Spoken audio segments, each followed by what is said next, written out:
humans, dinosaurs. Yes, this is Lopho, and today we are back with some dinosaur chatting. How's it going, everyone? Yes, hope your day's been doing fine. Well, South Korea is having its annual little rainfall before the official summer begins. You know, this is the one rain, a bit of rain will come, and after that, you know, it will be super hot. And because it's right now June, it's the 30th of June. Yes, it's the last day of Jurassic June. Yes, we'll talk about it today as well, but yes, so today's the last day of June. We had a bit of rain today, and I feel like tomorrow is where the heat is gonna really start, you know, being a killer heat. So, yeah, great heat. So, hopefully it's still, for you guys, it's gonna be alright. So, you know, I'm right now being I'm pretty hot right now.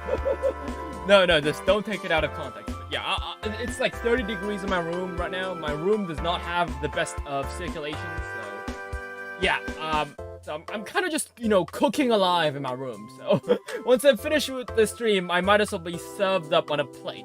Lopho steak. So, well, jokes aside, yes, hope your day's been doing well. And yeah, so today what we're gonna be doing is, I think we will be talking about some dinosaur stuff. And we'll be also, if we have enough time, that is, you know, if I don't get cooked alive before then, I think we might try and play only up, because I do want to finish the game. I did pay my good-earned money for that, so I do kind of want to finish the game, or at least, you know, see the dinosaurs. So, yeah. So, unlike last time, this time I actually managed to bookmark a lot of these tweets. So every time I found something that I want to show you guys, I went ahead and, you know, bookmarked it. So you guys will be able to see what I wanted to show you guys. So, well, let's get right into it, shall we? Alright. Whoop. There we go. Right, there we go. So, wait, hold up. My character is actually a bit... Hold up. Can I make it a bit bigger? Right, let's make it a bit bigger. Right. There we go. Right, there we go. Looks much nicer. So, let's see. Hold up. Let's actually get some background music here. Let's see if there's any lo-fi I can use. I know there's like a copyright-free lo-fi.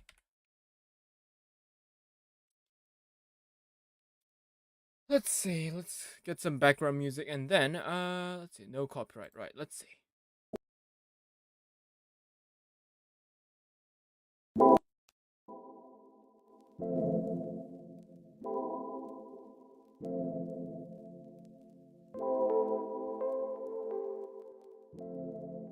Right, hopefully it's alright for you guys, let's see. Right, I think it's gonna be alright, okay.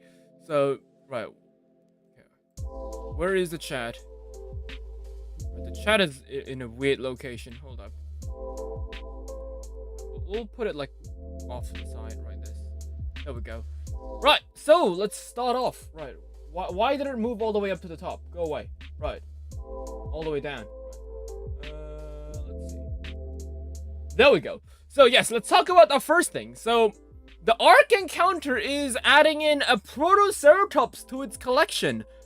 This is actually a post that I wanted to talk with you guys for a long time, but it just kind of be rotten. It was kind of be rotten at the bottom of my tweet list. I didn't really, you know, I was gonna talk with this thing with you guys, but I didn't really get to. So yeah, so now let's talk about this. So yeah, Ken Ham is adding a Protoceratops to the Ark. Yet another model wasted. So yeah, rest in peace, Protoceratops. If you're a paleontologist and you're gonna film stuff, are you gonna face reveal? Not really. I'm not really into face reveals. Like again, like it's not really that I am. It's not like I'm very unconfident in my looks or anything. It's just that I don't know. I feel like me showing my face is gonna be, you know, it's kind of breaking character. I feel like I want to be known as this little long-necked goofball here. So yeah. Another good model going in the dungeon. Yes, this really makes me curious. Like, you know, does no one really care? Like, who sculpts these? Like, come on, like, who sculpts these guys? Right? Because I don't get this. Hold up. Right. Let's look at this. So, look at this. Like, look at this model. It's such a good model. Like, why would you, like, why don't museums hire this guy to, like, make their artwork? Look at that. Like, it's so well done. And I don't get why they are just using it on friggin' Ark Encounter, right? I am planning on making a video on the Ark Encounter. Honestly, I wish I could have I could go there. I know I would be, throwing my money at Ken Ham. I know it's kind of stupid, but for content's sake, I kind of want to go there, and I really want to take a look at those really cool, awesome models. So, yeah, just look at the skin detail, like, on the legs. Like, is this accurate? I don't even know if, like, the skin, like, folding, over here is, like, accurate. I don't know why they would do that. So, like, is this intentional? Like, do we have evidence of this skin? Like, I feel like, I don't know. Like, I've never really seen Protoceratops with these giant ham legs depicted. So, yeah. But yeah, also, apparently, the Protoceratops is gonna be used in a model that's gonna look like this. So, it's gonna show Protoceratopses being in the flood, I think? Like, I don't get why they would do that, since, Protoceratops isn't even, known to be, like, it wasn't even found in aquatic sediment. Like, use, I don't know, Borealopelta or something. Because, it's obvious that we found Protoceratops in sandstone deposits. And we know from evidence that it was a desert back then. So, having that choice of Protoceratops, it's just pretty strange, I feel like. It could have been, like, a better choice for dinosaurs. Like, I feel like having a diorama of dinosaurs drowning, I feel like, it's not exactly the best choice. Using a dinosaur that was primarily known for living in deserts, so. Is it being abducted? No, I think, yeah, I was wondering that too. Maybe it was meant to be they didn't make it onto the ark, so they died in a flood, and these green wispy things are like seaweed. Ah, yeah, that's kind of what it was. It definitely looks like seaweed. Protoceratops in flood. Yeah, I don't feel like it doesn't make sense. It be drowning. Yeah, it really be drowning. Proto in heaven. Well, do dinosaurs go to heaven? I don't know. So another cool thing is an animation made by Jason Duria. It came to me in a dream. No doubt inspired by Siaka Dibba's work. Cyberzoic and one of... Oh my god, I got a phone call. What the hell? Hold up, guys. I got a phone.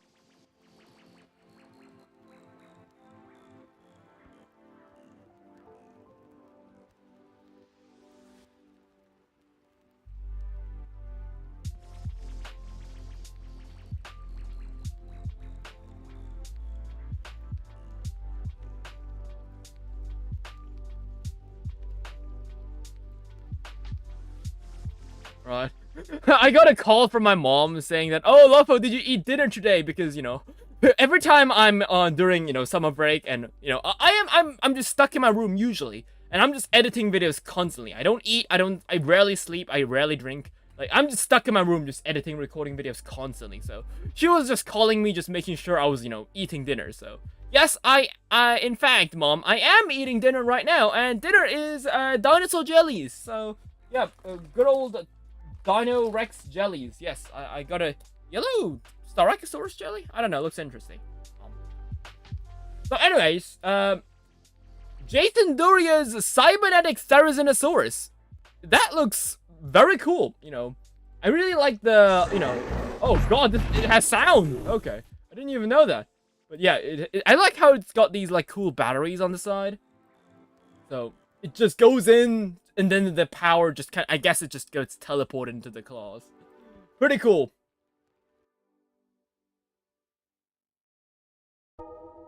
And yes, this is, the next one that we're going to be talking about is Sakamabaspis. So, I don't know if you guys know about this, but there is a meme fish that is currently trending in Japan called the Sakamabaspis. And yes, someone made a car based on this guy. I think it's in a video game, but... Yeah, Sakamabaspis is... They turned it into an aquatic... They turned it into an aquatic vehicle. Yeah, it's a fish car. Prehistoric fish car. Yeah, that's cool. Pretty cool.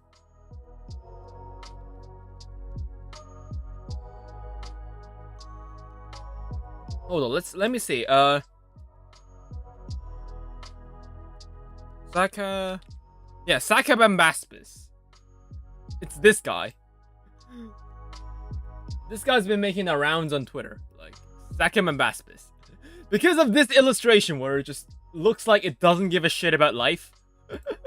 It's just like a meme that is viral in Japan because I don't know, because it looks funny. So yeah, this is the second Ambassador. I am actually planning to make a video on it. I was actually kind of thinking that Edge was making a video on it, so I was like, you know, I'm pretty sure he's gonna make a video on it. I'm not gonna make a video on it, but turns out he is not. So yeah, guess what? It's mine for the taking. So guess I'll be making a video on it. Sorry, Edge. If you're planning to make a video on it, let me know. Because I am definitely trying to, you know, avoid themes that other paleotubers are using. So I don't want to, you know, I don't want to have to fight over, like, you know, projects. I feel like, you know, there's a lot of projects to go around, go enough for everyone. So an extinct genus from the early Paleozoic called the Sakapambaspis has recently gone viral on social media in Japan, with memes and even art and merch being made based on it.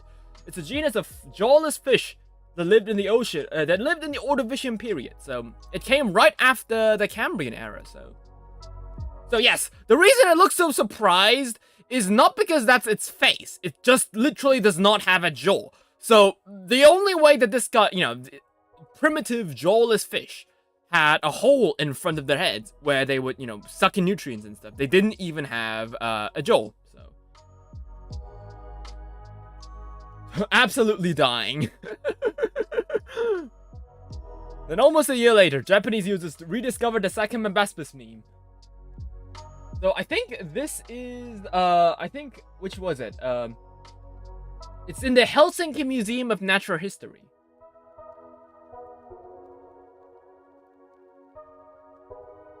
It's a slurp fish.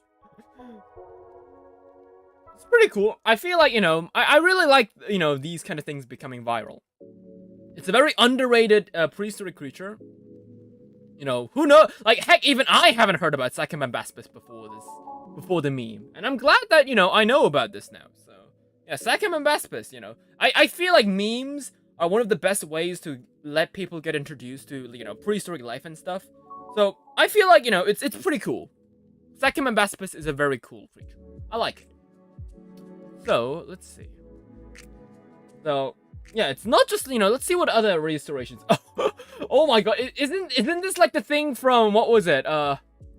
Isn't this like the thing from, who was it? There is like this horror comic where there's like a shark on these stilts. They made a Sakapambaspis. I feel like it just looks less threatening. You know, because the fish isn't that big. It's literally just, you know, it's a tiny thing, so. And I've seen him for years, but never knew the name. Yeah, it's Sakapambaspis. I mean, it's a very complicated name. Look at that. Someone even made a waifu based on it. Look at that. So it's a waifu fish. Cool. Let's see, like, is there any other restorations of Sakapambaspis? Like, yeah, Junji Ito. Yeah, it's Junji Ito. Yes. So Sakapambaspis. Yes, this is like a more non-meme-ish restoration.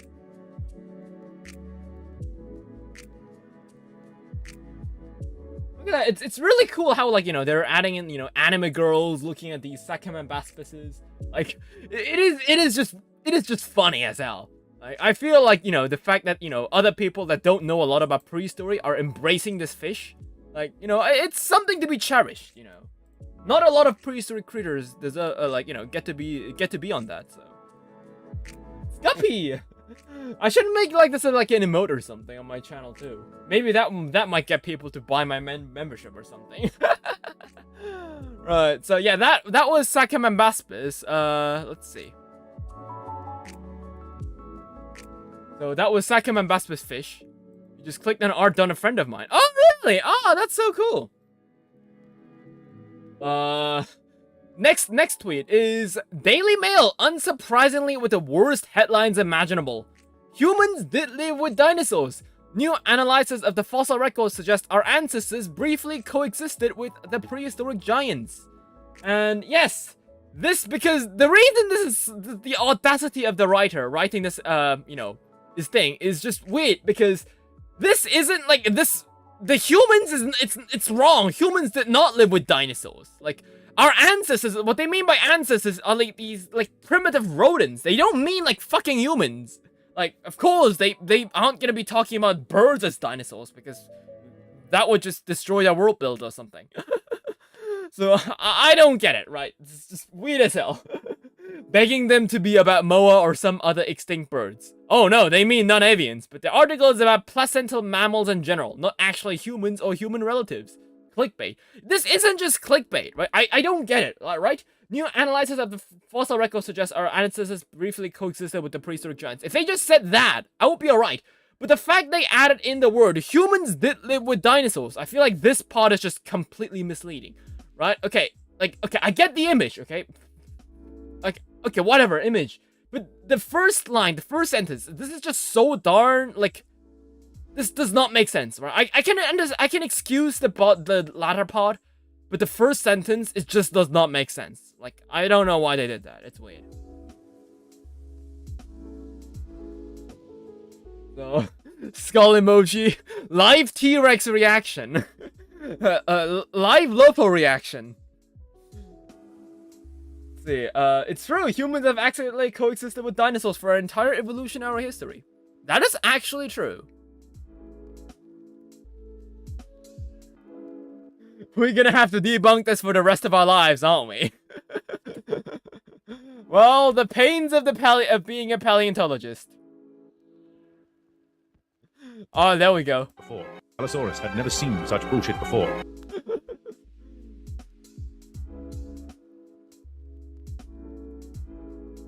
Oh, there it is. There's the link. Right. Oh, what? What is this? No UK Daily Mail. Humans and dinosaurs did not live at the same time. The UK Daily Mail published a story with a misleading headline, Humans did live with dinosaurs. The story then talks about placental mammals that coexisted with dinosaurs. This shows a lack of basic knowledge by the writer, the editors, and anyone involved in the story.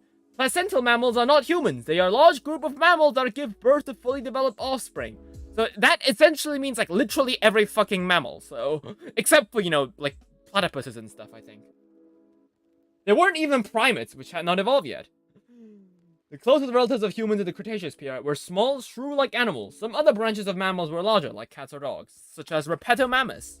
But, you know, Repettomammus and its lineage also died out alongside the dinosaurs at the end of the Cretaceous. So, yeah, it's weird. Saying that human ancestors lived with non-avian dinosaurs is true, but not very informative. It is also true that we live with avian dinosaurs, also known as birds, today. I could go and buy a bucket of Kentucky Fried Dinosaur right now. That is the only way that the headline makes sense. So, yeah. It's just misleading.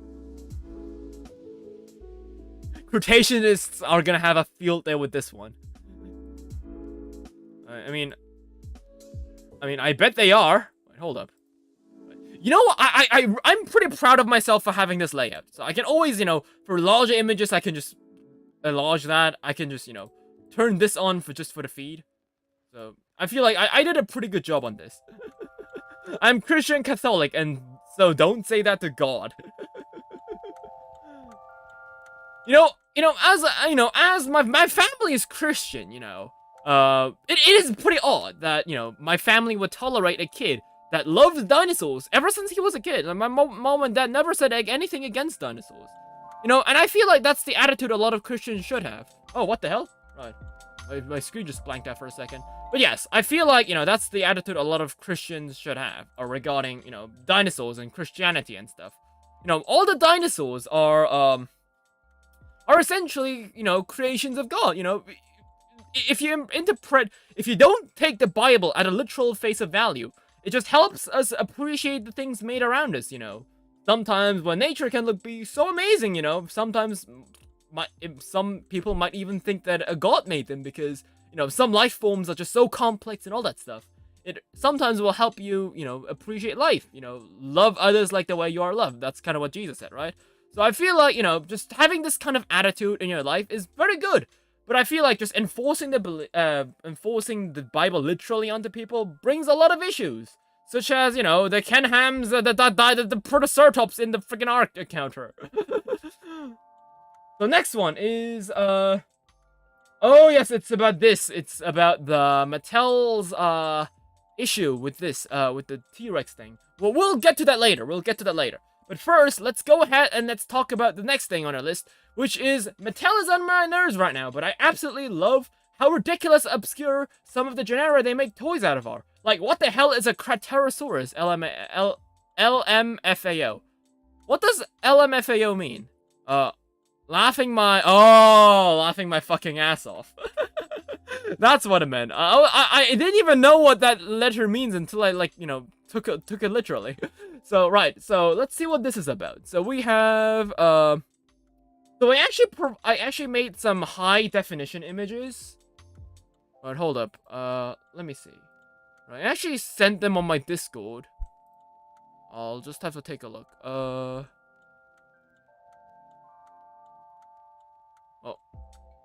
I have some upscaled images that I used using AI.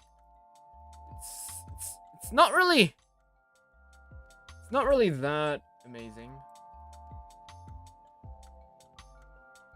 So, let's see. So, first we have the... these guys. So, we have Velociraptor. So, I think this guy is the same version as the Legacy Raptor. But, I think, you know, people... I actually pointed that out. You know... I actually pointed that out, and sometimes when you reuse the same mold, but have a different repaint, they just tend to just reuse the model in the concept art. So yeah, that's why we have the Legacy Velociraptor here, and we have, I don't know what this is supposed to be. I'm not so sure what this dinosaur is. Let's see. Is there like a list? Oh yeah, there it is. A green theropod. No idea. Okay, right. A white stegosaur is Tujangosaurus. Blue crocodilomorph is the Caprasuchus. Yes, that is correct. That is the Caprasuchus. Yeah, so we got Caprasuchus. Next one is... I don't know what this is. I think this actually might be the Gripposuchus. So we... I don't know. Like, I don't think it's Sarcosuchus. Its snout is, like, way too, like, curved for that. Like, because, like, I don't think, like... The Jurassic World doesn't have, like, a lot of... I don't think they used a lot of crocodiliforms in their franchise before. The only ones I can put my finger on are Purosaurus, Dinosuchus, Gripposuchus, and Sarcosuchus. And I feel like Gripposuchus is the closest one that we have to that. Let's look up Gripposuchus.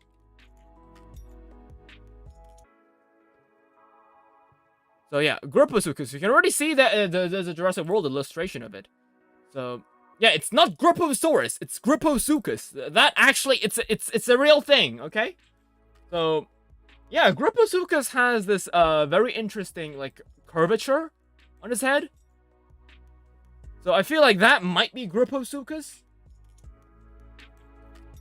So I don't actually know if the, you know, if this, like, line curve that goes down is supposed to be something that is actually found in a fossil. But the black theropod is Ecrixinatosaurus. I think so, that's true. And the stegosaur is Hesperosaurus. I think so, because it's not Harrasaurus. Like, let's be honest here. Like, how many stegosaurs do we know? Like, we've had, like, Kentrosaurus, Stegosaurus. Those two are the, like, more popular ones. We got Maragaya, Tujangosaurus. And, like, rounded plates? Like, it has to be Hesperosaurus, right? Like, I can't think of anything else. So, I don't know what this is. Maybe it's another Metriacanthosaurus. I can't be too sure.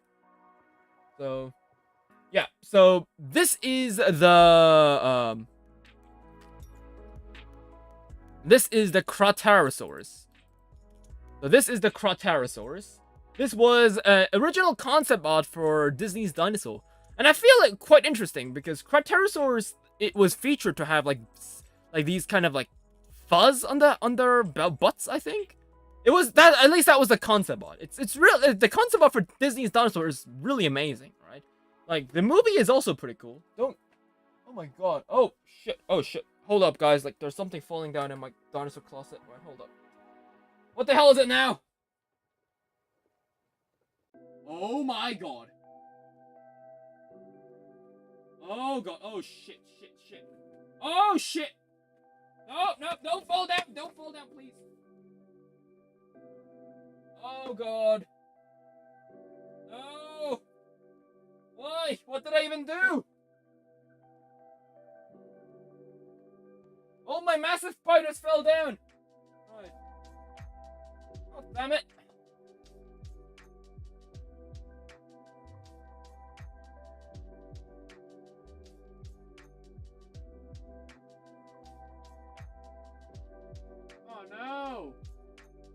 Oh no! No! Oh dang. Well, at least I nothing broke, so there's that at least. Right. God damn it. Right. Okay. Why is my body twisted now? What the hell happened? Right. Could you? Yeah. There we go. Thank you. Right. My body just my collection was fell down, and my avatar was so shocked that it just broke his body. So let's see what else we have. So we also have this, which is, let's see, which is the Danger Park assortment. So actually, I did manage to upscale this using AI, because one of my editing tools includes like an AI photo edit tool. So hold up, let me see if I can. Oh, go away! No. Right, I don't want to show all of you guys my files. Get the fuck away! Right. There we go. So I managed to upscale this image a bit. Now it looks much more brighter. So yeah. So we can see what these dinosaurs are. So this is supposed to be Eoraptor, and we got Stegosaurus. So yeah, one of my subscribers said, "Oh yeah, Stegosaurus. It doesn't have its tail club thing." No, Stegosaurus does have its tail club thing. If you look at this image much larger, you can see that it has a little tail club. It has the tail, and then you have the spikes sprouting out of it, just like Stegosaurus is. So yeah. So Eoraptor, a primitive sauropod. Yeah, this is a sauropod. It's not a theropod, guys. I know it's weird, but so is evolution. So we also have Plesiosaurus, another repaint of a Plesiosaurus. Pretty cool. We got Kilescus, which is actually the earliest Tyrannosaur, I think. I think so, because it is debatable whether it's Guanlong or Kilescus. I think Kilescus came first from what I've heard, but I think it's very similar from what I've heard. It's very similar, so. It's the Mashuatl. Yes, it's the Mashuatl tail. So we also have Cretaceous. Yes, that's the one that I showed Disney's concept art for. So yeah, it looks very cool. I do we even have Cretaceous models? Like, I feel like this is like a first, right? Hold up, let me look up Cretaceous toy.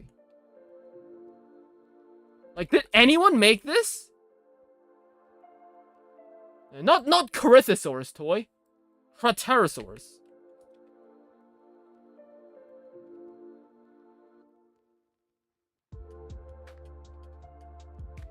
Cretaceous toy.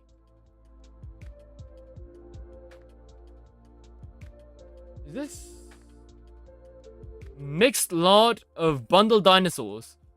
Frog, bugs, T-Rex, Dilophosaurus, Cretaceous. So I get this just looks like a generic Stegosaur, like Chinosaur. So not a single company has ever made a model of Cretaceous? Not a single one. Wait, Cretaceous was Disney Dinosaur Wiki? Wait. What do you mean? Is this Stegosaur supposed to be Cretaceous? I mean, Cretaceous is a Cretaceous species of Stegosaur. So, I mean, it is reasonable to assume that because the Stegosaur, like, we never saw the Stegosaur in the movie, but, it's based on the Cretaceous, so Jurassic dinosaurs would have been extinct. But that makes no sense, because if this is a Cretaceous, then, I don't know, the main characters of the movie, The Good Dinosaur, wouldn't be Apatosaurus. They would be, I don't know, a Lamosaurus or something like that. But we definitely know it's an Apatosaurus, so I feel like it's a bit of a stretch to call this guy a Cretaceous.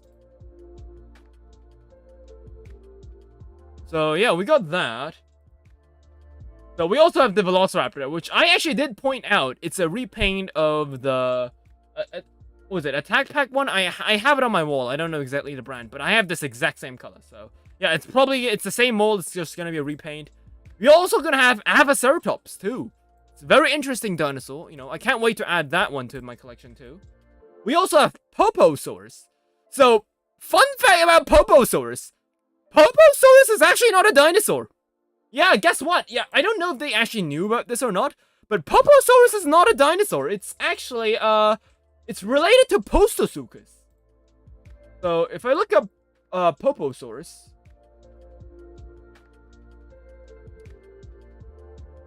it's not a dinosaur. It's an extinct genus of Pseudosuchian archosaur from the late Triassic of the southwestern United States. So it is not even a dinosaur. It is similar to Postosuchus and stuff. And which is, I don't know if they know about it, or I mean, if they knew about it, that's cool. But you know, it's cool to see Mattel stretching them, stretching out to not just Jurassic World dinosaurs, but prehistoric animals in general. I do appreciate how Mattel is making those really unique species because, like, we don't even have like other dinosaurs of that. We never had a Poposaurus toy that is commercially available.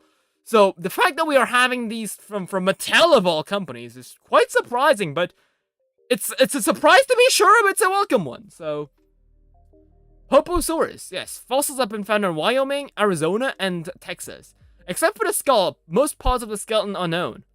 So yeah, we don't know anything about the skull though. So what is, however, interesting is the fact that Poposaurus is actually because Poposaurus is actually, it had a lot of debate as to where it actually belonged on the dinosaur tree, or not the dinosaur tree, but in the general tree of life, because the Poposaurus is right now placed around here. So they made the Pseudosuchian Poposaurus. Yes, they did. So apparently, I mean, if they knew that it's Pseudosuchian, maybe they just thought it was a theropod. I don't know. I mean, but they did make, what was it, Ornithosuchus? No, they made Postosuchus and Scutosaurus. So making prehistoric critters that aren't essentially dinosaurs, isn't too far-fetched. So Poposaurus is kind of in between Arizonasaurus and Dilophosaurus and Coelosuchus. Huh, interesting. So let's see. So Poposuchus was pretty weird because I think, let's see. It's been very confusing, yes. In the following years, Poposuchus was assigned to many different groups of reptiles. So, paleontologist Franz Nopska classified it as an ornithischian dinosaur. So, it used to be an ornithischian, but then, because they thought it was similar to iguanodonts and camptosaurs, interesting. And then later, in 1928, so 7 years later, he placed it, or she, is it a he or she? I think it's a he, yes. Yeah, he placed it in a new family called Poposauridae. So, yes, so he thought it was an ornithopod. But in the 1930s, Oliver Perry Hay, paleontologist, placed Poposaurus in Ankysauridae, which is a prosauropod. And then German paleontologist Friedrich von Hörner considered it a very early stegosaur. I don't know where the hell stegosaur came into play, but yeah, it was, again, once considered to be a stegosaur as well. Like, at this point, like, what hasn't it been considered as? Because guess what? Later down in 1961, paleontologists also thought it was a theropod. So this guy's been through everything. But later on, we kind of figured out it wasn't even a dinosaur to begin with. Now that's what I call a twist of events. Right. So yeah, that's Poposuchus. So I do find it quite hilarious because Popo is actually in German means butt. So, as a kid who grew up in Germany, it's just kind of hilarious for me to see, but yeah. So, let's see, hold up. Core OPP dinosaurs, smaller herding dinosaurs, scientific and content, authentic detail and articulation. I don't know about authentic, but I mean, I guess they tried their best, I suppose. Total items in assortment, 12.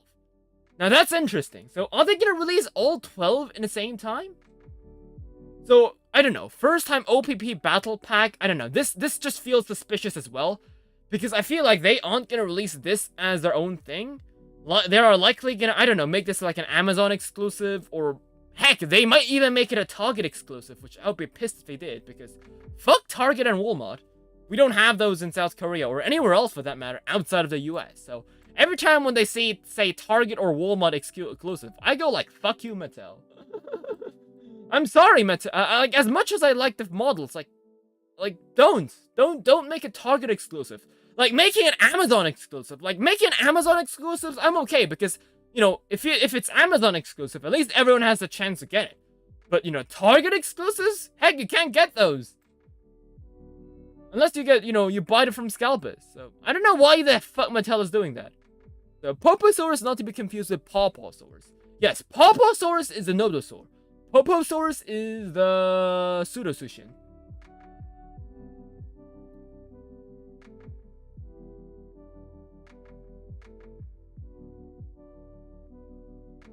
So, yeah. That was Mattel. So yeah, Cretaceous is one of the last stegosaurs to ever walk the earth. It was late Cretaceous. Not late. I think it was early Cretaceous. Let's see what else we have. So yes, another something very interesting. Intense battle between two huge brown bears in full HD. Right, this is just something I wanted to see because I haven't actually seen it. Pop a flare if I have to. Look at that, it's a bear. Look at that, it's a bear. Together and get the fuck out of the way if they start fighting towards us, because they are gonna fight. Oh, look at that, it's two bears. Right, it's a bear brawl. Let's see. Oh, look at them go at it. Oh, look at those. Look at them fight. And believe it or not, there's people out there that believe they could, you know, take one out in a fist fight. Yeah. Well, you know, to that I'd say, you know, let Mother Nature do its curse. Look at them fight. Like, look at all the fur patches. Like, you see these things flying around. Those aren't like insects. Those are like parts of their fur. That's like all their hide being, you know, being sploshed around. Like, look at all this hair, all the fur being, you know, falling apart as the bears fight. You know, it is quite interesting because, you know, we don't really see that detail in paleo art often because, you know, we've seen like people people restore feathered fighting dinosaurs, but we really never really saw them, you know, biting off their feathers and stuff. So, yeah, very interesting. This not normal, bruh. It shows like a bulldog. And look at this, and people are saying like, you know a dog breed is fucked when they stand like a Dicynodont. Like, it's literally got don't in its name. Why the hell would you breed a dog to look like it? Look like it. It's literally got don't in its name. So, this is the future we're breeding towards here. Like, breeding, like, I don't know, what's with mankind and their obsessiveness with breeding things? Like, Ark and like Ark Survival Evolved, like all like weird things, all dinosaur games and stuff. Like, everyone is so focused on breeding stuff. Like, what? They can't breathe properly, they can't swim, and I learned it's me or the dog since they can reach their genitals with non-existent snout. They use their paw to clean themselves. Wow. So I guess they literally jack themselves off? They should be banned or crossed with a small healthy breed. That would be the best choice, but again, humans are absolutely stupid as animals and they will not tolerate that.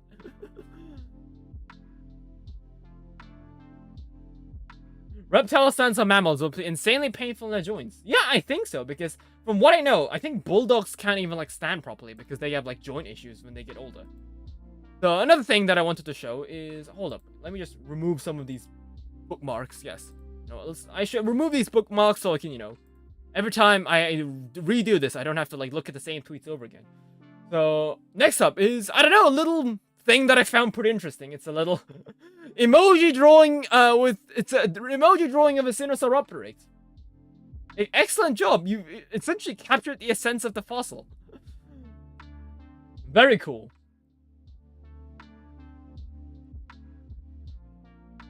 This is a Monster Hunter meme that I found. Man, I'm so hungry. How hungry? So if you guys did not know, it's based off a meme where in Monster Hunter, apparently this dinosaur called Deviljho, this is dinosaur called Deviljho, right? And there's a meme that if it's hungry enough, it will even eat its own tail. Like, we thought that like that was like an official thing. But turns out it's just been like a myth that has been passed down from person to person by mouth. In fact, like it has never been stated in an official Monster Hunter source that Deviljho ate its own tail. Like, and the people who thought that it was eating its own tail was actually eating something that was placed, like, beneath its tail. like a piece of meat that was placed like underneath its tail to give the impression it was eating its tail. So like people outright, there was like this whole fiasco where people were literally looking through every single ancient like video of people hunting down the oldest of the oldest games of Monster Hunter, looking for Devil Joes and seeing if they would eat its own tail. And guess what? We never found a footage that shows Devil Joe eating its own tail. So yeah, I guess it's a myth, but yeah, it's a little myth that, you know, it points back to what it was, so. Devil Joe meme, so how cool it is that we were able to go to Target or Walmart to wherever you get your toys and get a decent looking Poposaurus action figure sometime in the next year or so. Lots of great looking toys coming out soon, but that's the big one for me. Yeah, I think so. Poposaurus is definitely cool. That's how myths work, exactly. You know, like, it's like now the internet. It's a world of knowledge. So you'd expect that, you know, now that we can find information everywhere, which is information is super accessible, you know, you'd expect, you know, these kind of, you know, common myths, such as Devil Joe eating its own tail, something as, you know, as ludicrous as that, to be, you know, to be quickly debunked. But no, it was like a meme for like not even a meme, it was like considered like general knowledge for like years, in fact. So it's weird. So, plus Stegosaurus and Cretaceous, a little boy that has gotten quite popular among paleo enthusiasts, and a very obscure Cretaceous Stegosaur. I have to say, it's always nice that Mattel does this, even if the figures themselves aren't always the best. It brings attention to the taxa. That is true. You know, he does have a true point, because guess what? You know, my original, right? There was this book made by Scholastic called The Ultimate Dinopedia. I think the book is still in print. But at the end of the book, there is a list of like all the dinosaurs that were discovered back then. And because back then I was a kid, I didn't have access to the internet 24/7. Like the only times I would go to the internet is either when I would go around to play Animal Jam. Like, yeah, guess what? I used to play Animal Jam. Believe it or not, I used to play Animal Jam. Yes. I don't know why I did that, but I feel like it's pretty cool. I want to get back into Animal Jam. But turns out they wiped my account because I didn't spend a penny on it. So, I'm not getting back to the game, unfortunately. Screw you, National Geographic. So anyways, back to the point. So, I didn't really have access to the internet 24/7. So, the first time where I realized that there were just so many dinosaurs that I did not know about was when I read The Ultimate Dinopedia. So, because at the end of the book, as I said, there is a list of all the dinosaurs. And I remember that because a Gigantospinosaurus was actually featured in the book as well, and it was listed as a giant theropod dinosaur. So I had this dream, like, I had like this idea of Gigantospinosaurus being like this giant Giganotosaurus-like theropod with Spinosaurus-like fins and stuff. But I later down the drain, I kind of, you know, I read a book later that featured a Gigantospinosaurus. I think it was like nesting its eggs in like volcanic ash or something. And I was so shocked because like, that's Gigantospinosaurus? I mean, it makes sense. Gigant Spinosaurus. It's big spine lizard, so it kind of makes sense. Yeah, it's a stegosaur. Like, but it was like listed as a giant theropod, so I was like wait, what? So yeah, like that was the first, you know, thing where I you know, figured out that there were so many dinosaurs in the world that I never really got to it. That I never knew about. So yeah, so having these models showing all these unique dinosaurs, not dinosaurs, but, you know, prehistoric species, it's pretty cool. So, let's see. So, the ones that are confirmed are, at one point in time, Carnotaurus and Giganotosaurus were obscure species. That is true. Carnotaurus became widely popular thanks to, I think it was Disney's Dinosaur. And Giganotosaurus became popular, I think. I mean, I think Giganotosaurus, it wasn't the fact that it was obscure. It was the fact that it was, you know, kind of recent, right? When was Giganotosaurus discovered? I know that it's a kind of recent dinosaur because I have a book that was made by... it's a Dinotopia book. And that book was the first book to ever feature Giganotosaurus. So it was discovered in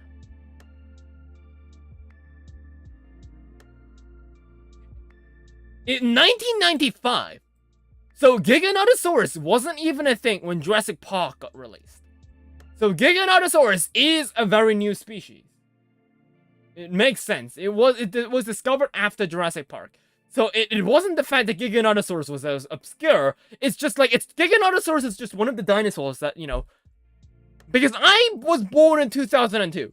So I don't know about Giganotosaurus not being known within the dinosaur community. Because from what I've heard, Giganotosaurus, when it first was discovered, it was this huge, like, thing.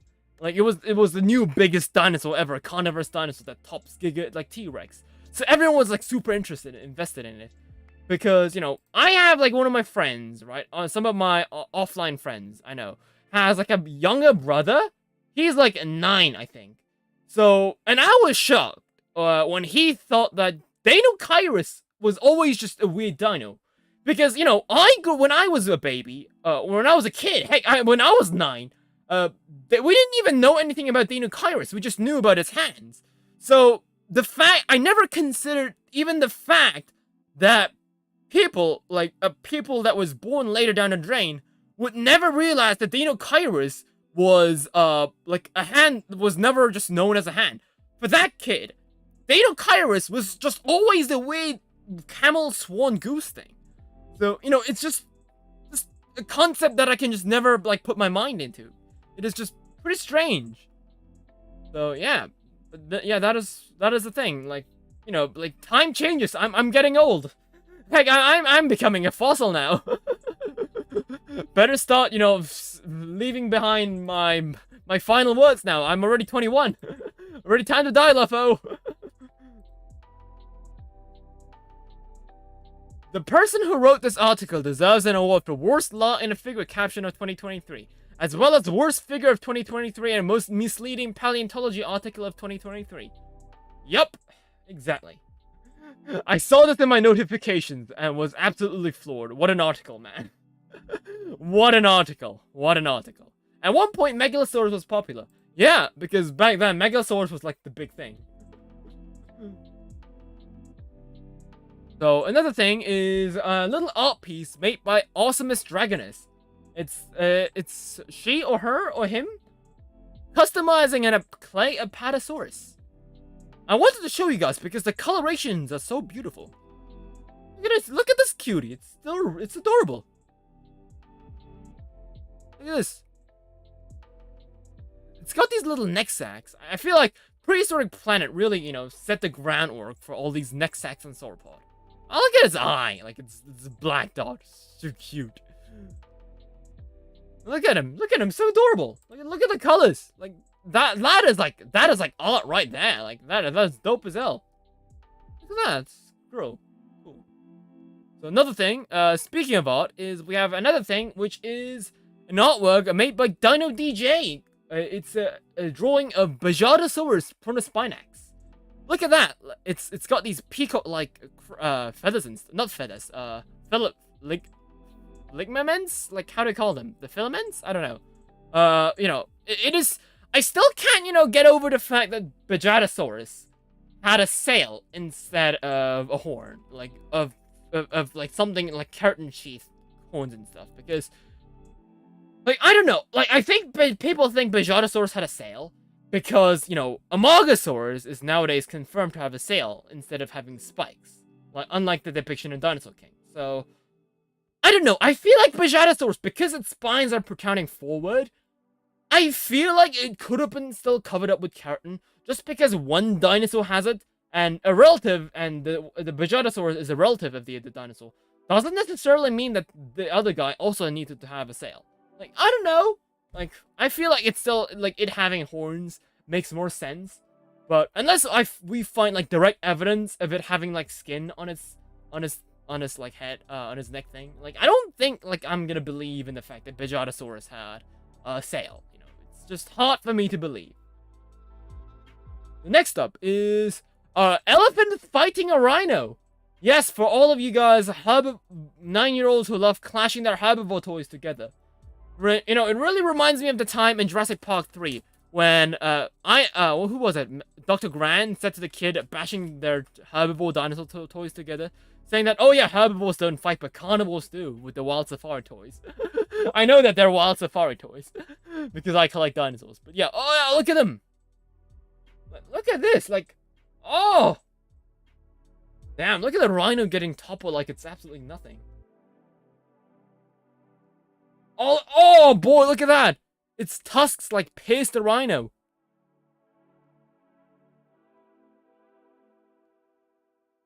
There it goes. Yeah, not that much blood. It's not that much blood. Because if you see here, it actually pierced the its tusk actually pierced the rhino. You can see a little bit of blood there. Look at this. It just, yeah, there we go. It just impaled it. Look at that. The tusk impaled the rhino. You can, when it like pulls out, you can see like, yeah, there's blood there.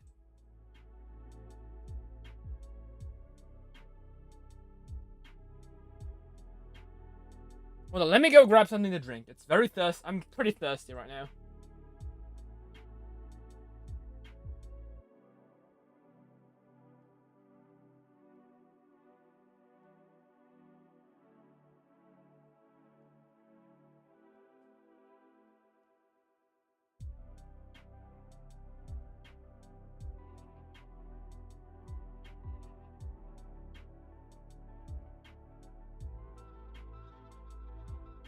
Boy, the things that summer heat do to a guy.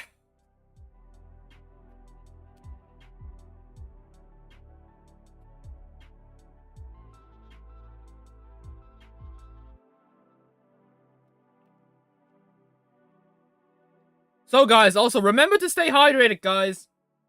It is summer now, after all, and you guys are gonna lose a lot of hydration through sweat, so... Yep, gotta drink up water and, you know, bring it back up. So, Helicoprion, a skeletal from Tosha. This skeletal is based off the anatomy of smaller, more distantly related eugenodons than I would consider preferable. Unfortunately, they are the only ones for which we have well-preserved cartilaginous anatomy.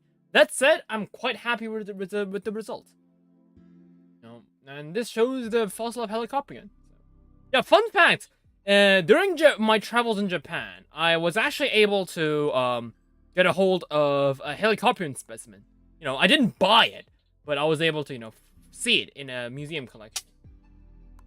It's pretty cool. Like, I saw, like, this fossil. Like, it was literally preserved. This was, like, the only thing that was preserved. So, yeah, it was pretty cool. Then here is a life reconstruction. This was actually made before the skeletal, so some details may be off. Most notably the gills. Oh, yeah, because the gills are, like, over here. But, like, here the gills are, like, back there. Note the very shark-like appearance. The pelvic fin and clasper here is entirely speculative. I think the clasper is like this, I think? I've drawn it in a highly reduced state, since the pelvic fins are absent on even full body preserving fossils of eugenodons, which is the group Helicoprion belongs to. They were likely quite delicate and fast to decay or disarticulate. As I've noticed how the majority of the tooth whorl is actually covered by its cartilage. The functional tooth row is only exposed when the animal opens its mouth. This is the following the reconstruction of Ramsey et al. 2014. I've yet to see this depicted in most life reconstructions. So, yeah. So it's actually covered up with cartilage. So it isn't just like the skin. Like, there was actually, in fact, so assuming this is correct. So Helicoprion's whorl saw tooth wasn't just like embedded in its gums. Like, there was like actual like cartilage surrounding it. Like, it is literally made like a pizza cutting thing.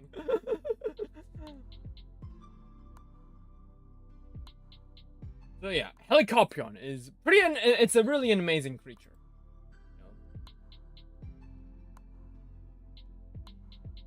So yeah.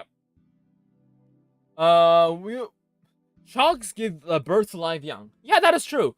Not all of them though. Some lay egg sacs from which sharks hatch out of. I think sand sharks lay these egg sacs as well. Like it really depends on what species there is. So yeah, the crowdfund Mattel Jurassic Park gates. Like, I'm gonna talk this at the end because I got loads to talk about that. So I think, you know, we're gonna save the best for last, folks. So yeah. So Funko Finders is releasing the Jurassic Park 30th anniversary Ian Malcolm Funko Rewind vinyl figure with Chance of Chase. What does chance of chase mean? So I guess is this only a chance of you getting it or something? I don't get it right. What? What does chance of chase? What even is chance of chase? What does that even mean? The chase is Iron Malcolm with flair.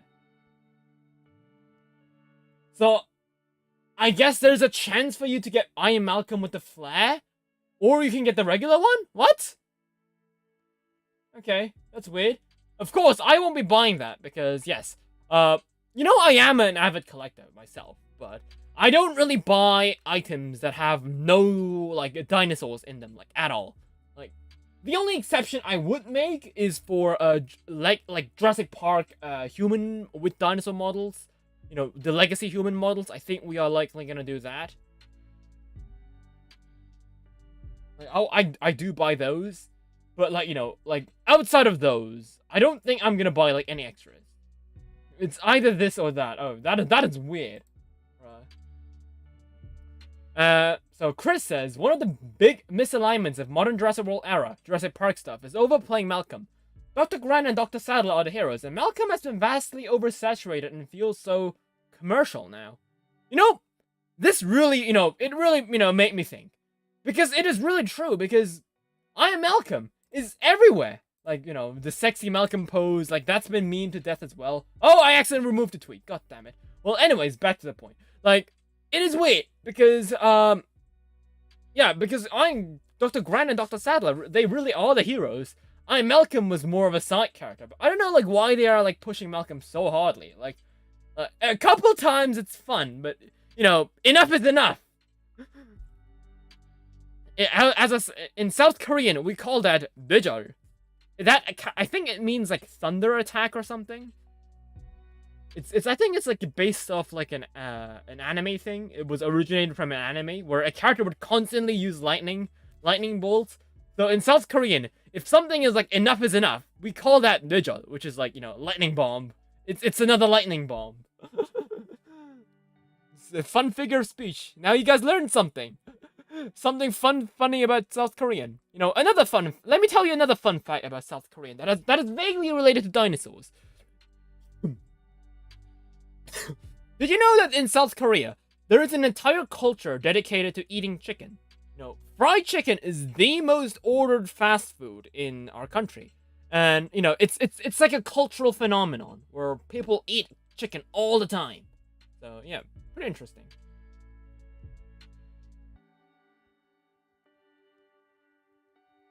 So, another thing that I wanted to point out is, during the Steam Summer Sale, Prehistoric Kingdom will be 25% off. So, yeah, if you haven't got this game, go ahead, buy it now. Why not? So, I mean, honestly, I would say if you like, the freedom of park building and stuff, if you really want to go crazy out, I would suggest, I highly suggest you guys look into it. I haven't played this game in a while myself. Simply because it's just hard to me to play this game. I feel like it's just hard to me. Because right now, there is no, like, game system. It's essentially a sandbox. And that kind of takes away a lot of the thrill, I think, of building a park. And, I don't know, I feel like because you can change so many minuscule details of the park, it's kind of hard for, like, people like me, who isn't really interested in the nitpicks and details of the park. I'm not trying to, like, change the color of the door or choose what dinosaurs are going to be on display at the toy venue. Like, I kind of just want to get a vague layout of the park. I feel like the game is giving me too much freedom. Like, that's what people were actually complaining about Planet Zoo as well, because the game gave you so much freedom, it's actually kind of hard for you to play. So, I kind of admit it, but even regardless of that, I feel like, it's worth taking a play. So yeah, if you haven't already, make sure to, buy Prehistoric Kingdom. After all, the game will keep getting updated, hopefully, if they don't pull off a Mesozoica, that is. So, yeah, if you haven't already, make sure to get it. And the next post is by Grimly. Finally found you son of a bitch. Now I can fucking kill you. Show the Paporex. I'm still proud of me making a video on it. Like, I don't know why no one has, and I'm glad that I did. So, legendary post. Amen. Can you feel your heart burning? Can you feel the struggle within? The fear within me is beyond anything your soul can make. You cannot kill me in a way that matters. You saying he's immortal? He's an idea, like Jared Leto Joker. He's transcendent beyond death. It bursts a curse to all paleo media. Do what you must. Honestly, even the photos of it gets overused as stock images. It is cool design for a fantasy T-Rex. And there's better ones. Peacefully relocate him to the afterlife. Yeah, peacefully. Yeah, peacefully relocate him. Yep, that's gonna work. Give him a facelift. I'm gonna give him a faceless.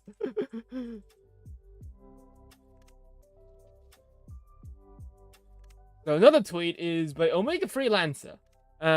And there's no fucking reason SpongeBob had to go out there and make a straight up accurate but stylized Tylosaurus from one episode. Like, legit, this is a massive underrated flex.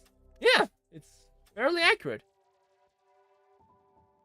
So, yeah, I mean, it makes sense because SpongeBob was originally made by a marine biologist. So, it kind of makes sense that as much as they're, like, cartoonizing the characters in the animation, they're all, like, usually tied into, like, an actual genus. So, yeah. Pretty cool. So, from what I've heard, this guy, the one that you see over here, this is actually supposed to be a Tenostropheus. So, yeah, that is also interesting.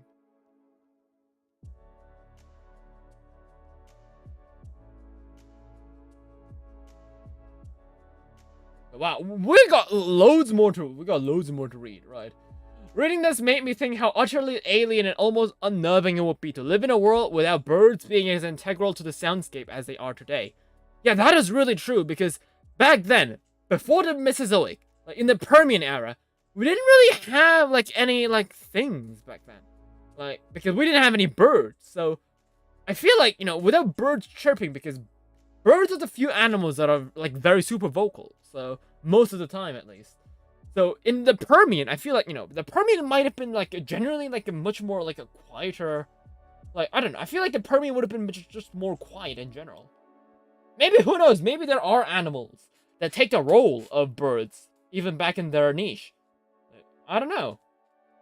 Me in the Permian, because I realized the strange chittering I heard nearby can't be a bird because they haven't evolved yet.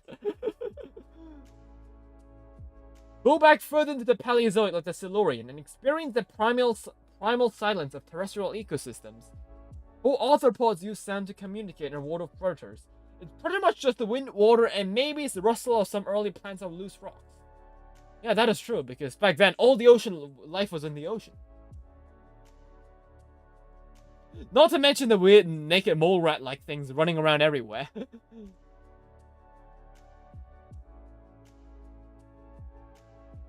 So, yeah, another fun fact is a discussion about Quetzalcoatlus.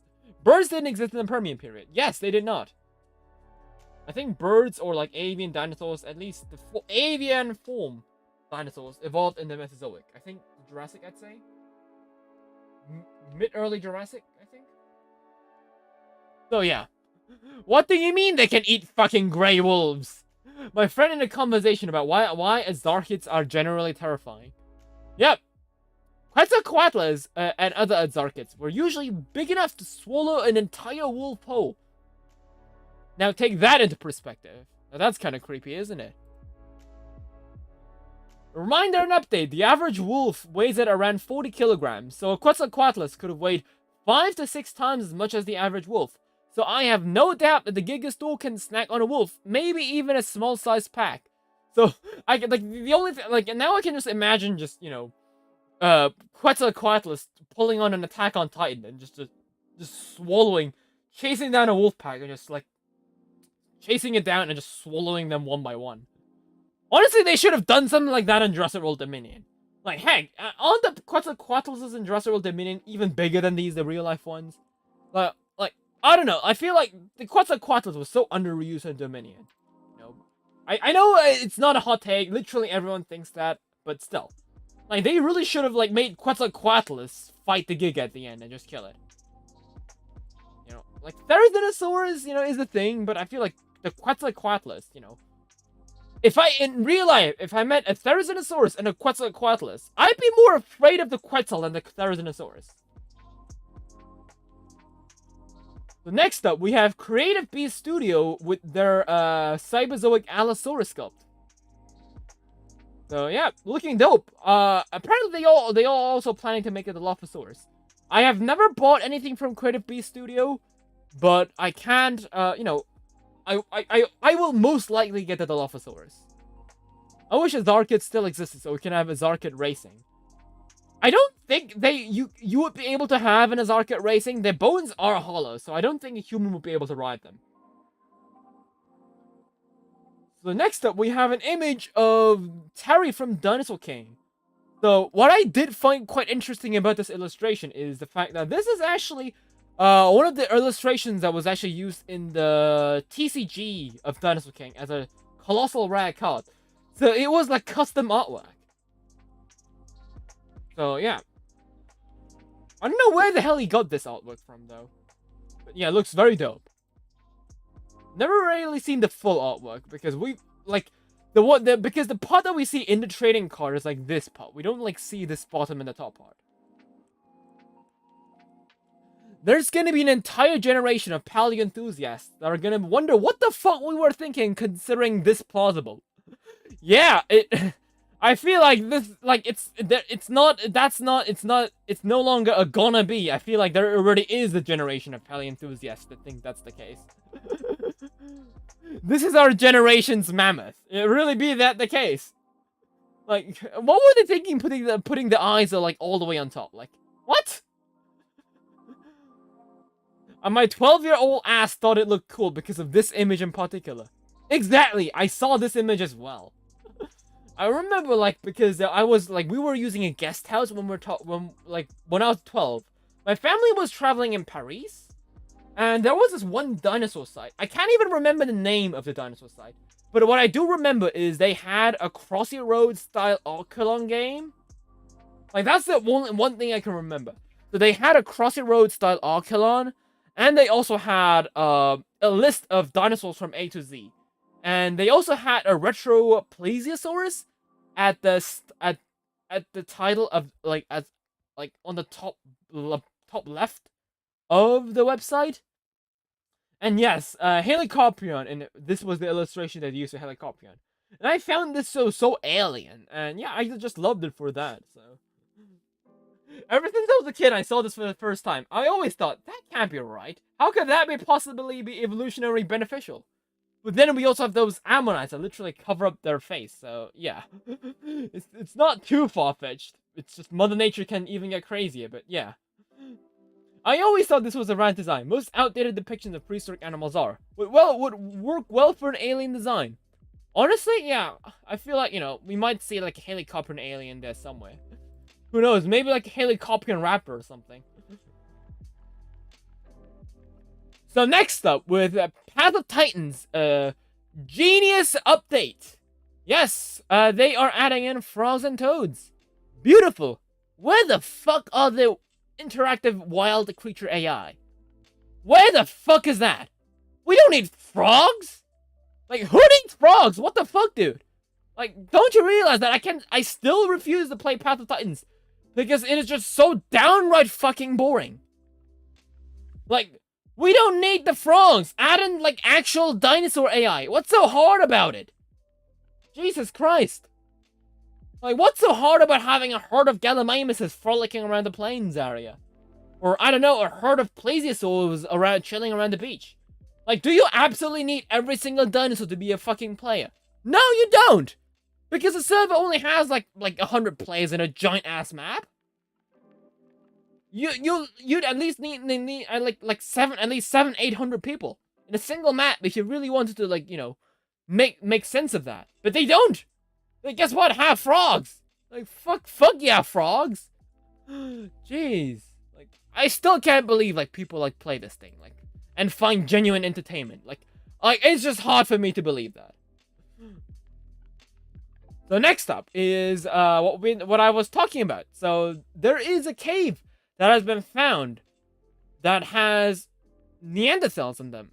So bones of Neanderthals. So these remains, which range in age from 50,000 to 100,000 years old, represent one of the most extensive collections of Neanderthal remains ever found. Despite differences in age and gender, a common characteristic among these bodies is the presence of bite marks caused by hyenas. So yeah, guess what? Hyenas were, I guess, they were recently, snacking on people, I suppose. Hyenas do sometimes take live prey, but preferentially scavenge carrion. Yeah, I mean, yeah, no shit, Sherlock. I feel like every carnivore would preferentially scavenge carrion. Like, I'd say the only animal that I know that would wouldn't pass up like a decaying meal is human beings. Like, human beings are the only animals that have like this concept of hygiene where they will not eat like carrion. I'm sure, like, who was it? Who was it? The bear guy? Bear Grylls? I mean, I've seen that guy eat like carrion. But outside of that guy, I've never seen like a guy eat like something that is already like decaying.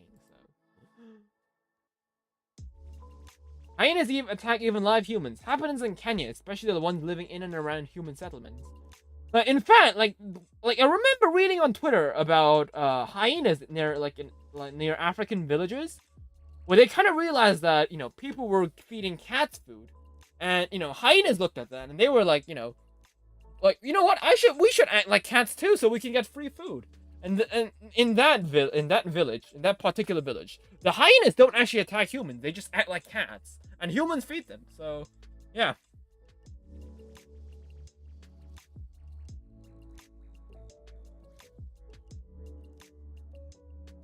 So, very interesting.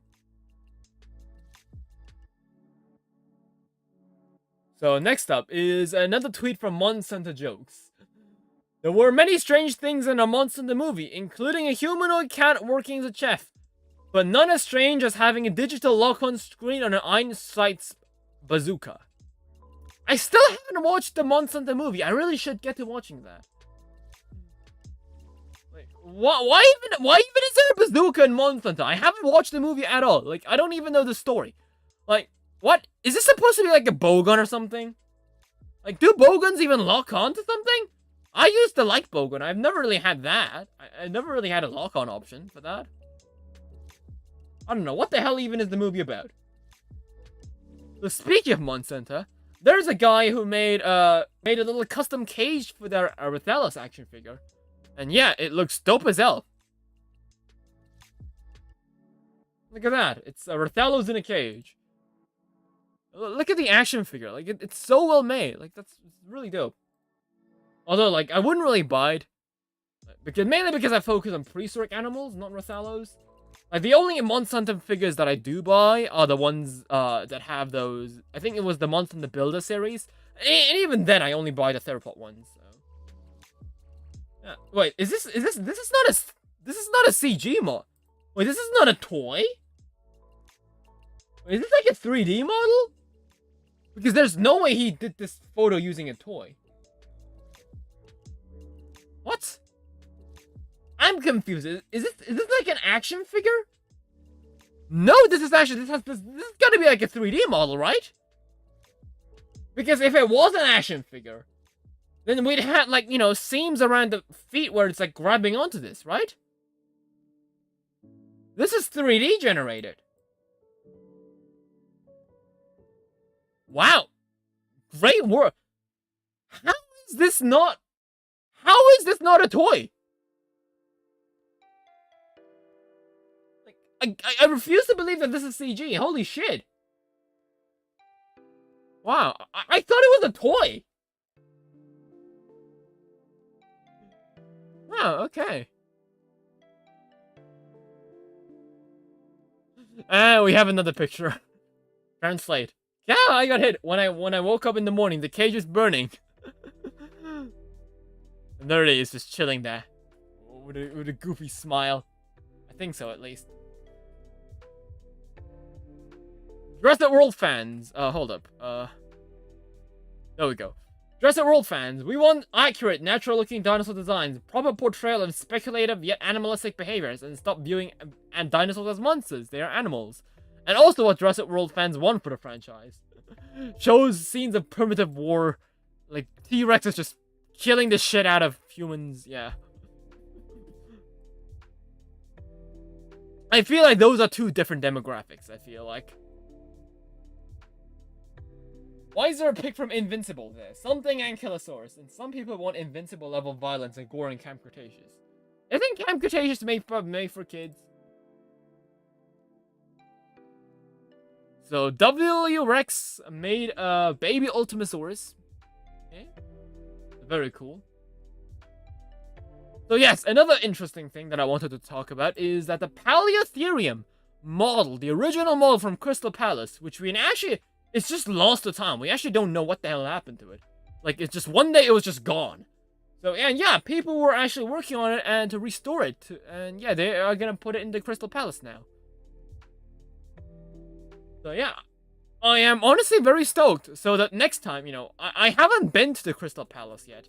Because I visited Britain when I was a kid. But back then we were in a guided tour. So we didn't really have an exactly, you know, I didn't have the chance to visit like all sorts of various stuff. The only times I've been to something special is the National History Museum in London. And even then, because I was within a guided tour, we were only able to spend like an hour there. So yeah, still really sucks.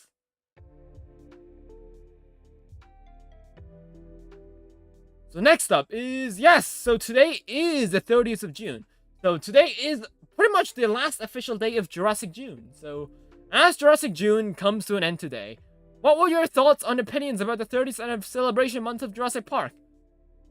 Honestly, I don't know, Swerve, man. Like, I don't know, maybe I'm just not that invested in the whole Jurassic Park anniversary thing, you know? Like when I treated like the 25th anniversary like pretty big, I think, because you know, it is like a quarter of 100 years, so that's a big thing. But like 30th, I don't know. I guess the next thing you'll know, it's they're just gonna have another thing for 31st anniversary, 32nd anniversary, or 35th anniversary. They're just gonna keep like, you know, putting a date in front of the anniversary and try to, you know, squeeze us out of our money, I suppose. I feel like just that's the thing. Interesting to do a poll here. Excellent. Incredibly disappointing. I voted that as well because I don't feel like there was anything notable.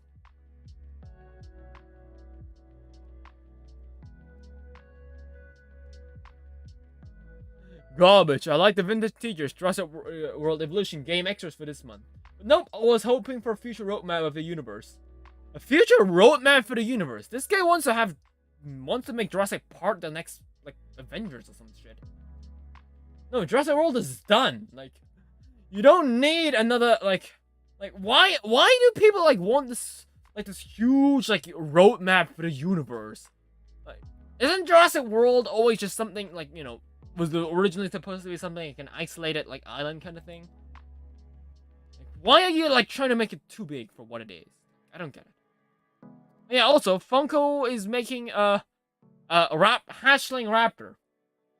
I don't know, I think it just looks weird. But, I mean, I would buy it if it was available. It looks cute enough, I'd say. So, Absentius Path of Titans mod is getting a Geostumbergia. Yeah, good for you. When the hell are modded AI dinosaurs coming? Never, I suppose, because you guys don't give a shit. Right, we already have like Thalassodromius. Do we really need Geostumbergia? We already have Quetzalcoatlus as well, so do we really need another, like, pterosaur? Wouldn't it be much more economical to invest in, like, you know, like, I don't know, AI dinosaurs to make the game fucking playable? Or maybe, you know, maybe I'm just overjudging the developers. Maybe there aren't maybe there aren't actual tools to implement AI dinosaurs. You know, maybe that's the case, you know. Let's give them my depths, right? So another thing that I wanted to show you guys is the Dinosaur Expo 2023. So this is the video that I've been working on actually, because I've been to this in the Tokyo venue. So it actually shut down last week.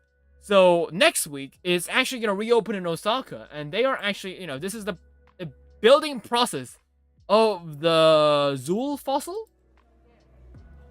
for the Dinosaur Expo. So yeah, that is pretty cool, I'd say. So yeah, like, you know, it's kind of cool that I actually managed to see this, you know, replica in person. So they actually have two Zool, you know, depictions in the exhibition. So they have the original one casted in plaster, and then they had the diorama of the Zool fighting a Gorgosaurus. So yeah, so this is the display that they used to fight against the Gorgosaurus display. So this is like not the original fossil. So yeah, in case you guys are wondering, like, isn't this like the actual fossil? No, it's not. It's a replica. You can definitely see it's like obviously like a replica. It doesn't look like a real fossil.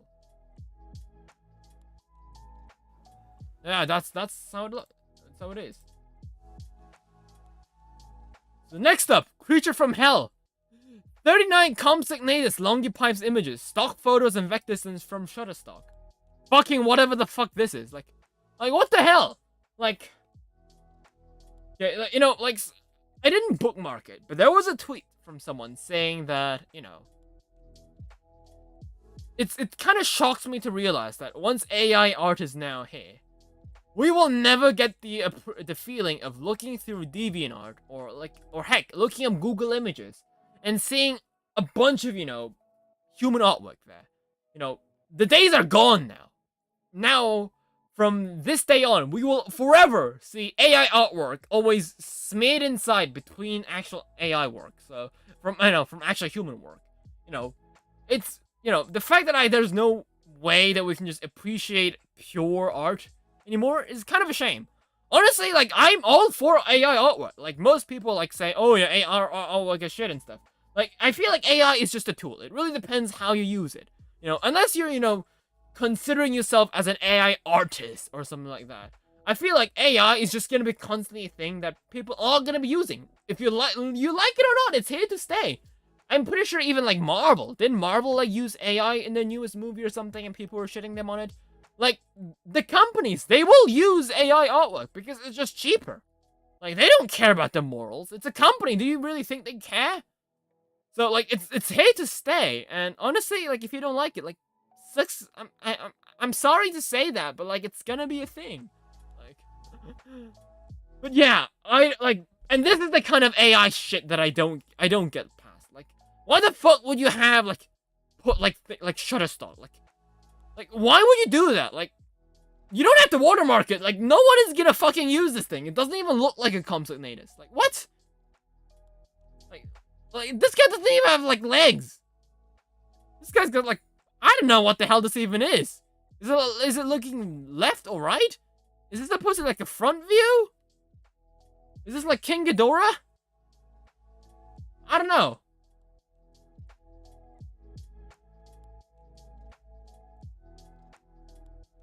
What the hell? Please stop. Yeah, exactly. Please stop, dude. Oh, Miku, here's something to take refuge in, guys. Oh, cool T-Rex art. I'll give you a like.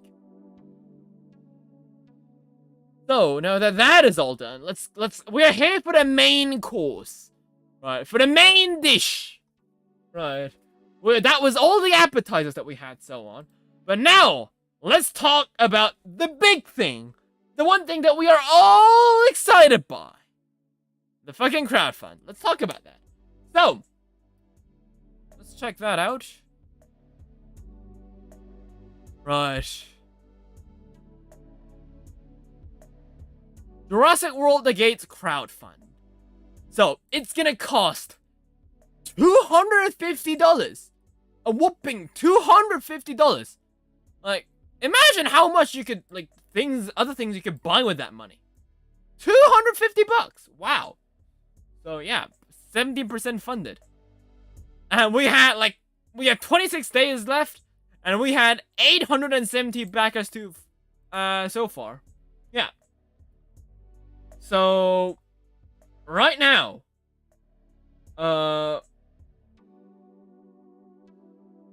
let's see.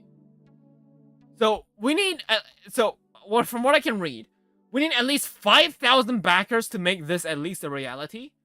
So, even if we hit 5,000, right? Which, by the way, It's US fucking only, because Mattel always likes to dick suck US people. I don't know what the hell Mattel is. Like, I don't know why Mattel is just trying to get on the US people's good side. Like, I don't see why the hell. Like, right? Like why US of all people? Like, there's like people like me, there's Koreans, there's Japanese people.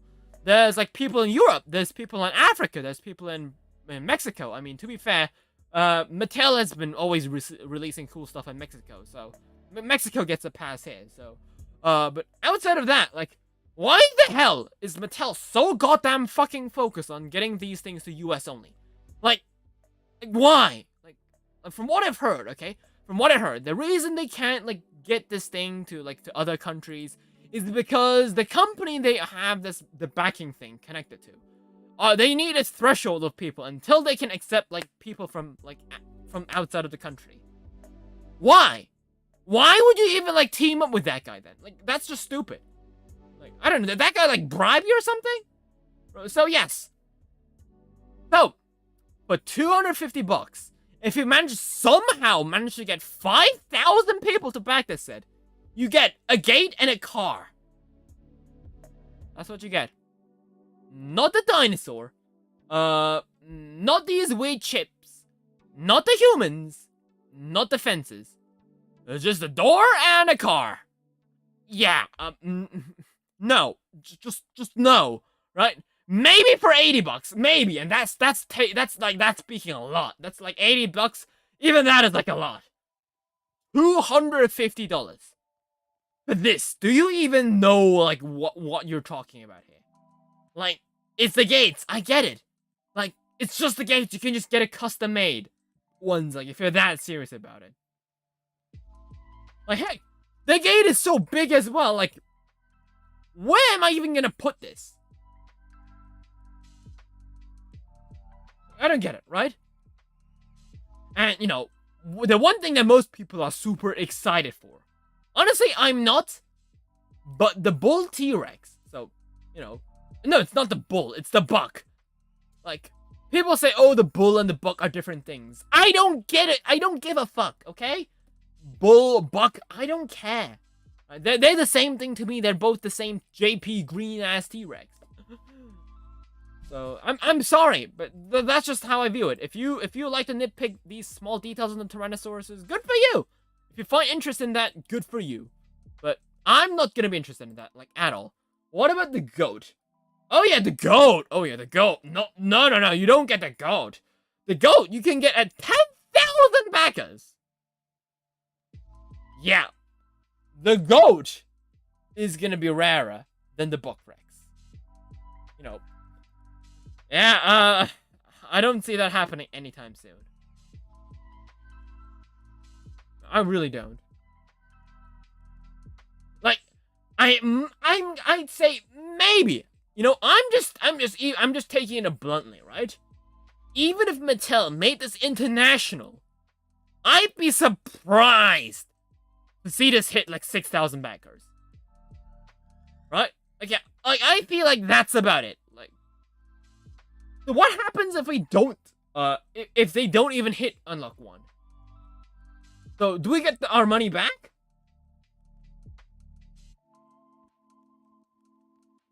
So, like, I don't get it.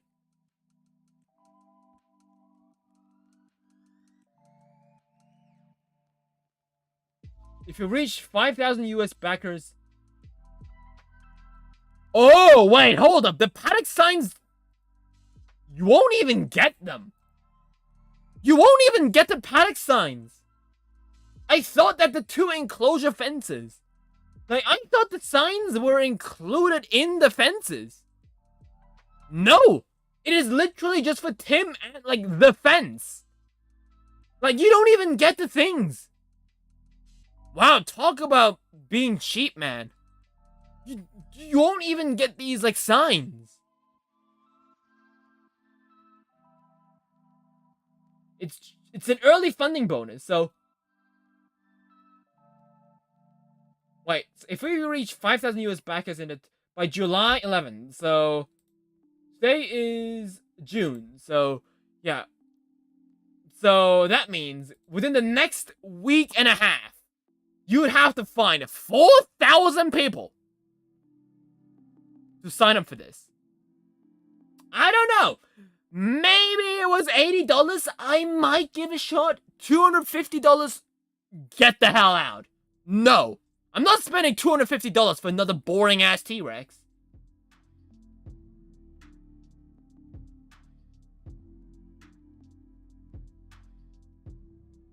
Because, like, the inclusion of this T-Rex, right? Like, I don't get it. Because, right? Like, because everything here is like Jurassic Park, right? OGJP, OGJP, OGJP. But then we just have, like, Lost World. Like, it just feels like it sticks out like a sore thumb. Almost makes me think that Mattel originally intended this to be the OGJP Rex. But then they were like, you know what? If we're gonna have, like, this. We're gonna have, like, this set, and we're gonna have the original T-Rex. No one is gonna bat an eye for $250. And so they were like, oh yeah, we're gonna add in the Bull Rex. And, like, they aren't even gonna bother, like, it's not even a resculpt. The only resculpt that they have is the feet. And yes, having smaller feet on the T-Rex is apparently a selling point. So, you're essentially paying more for less plastic. In a sense.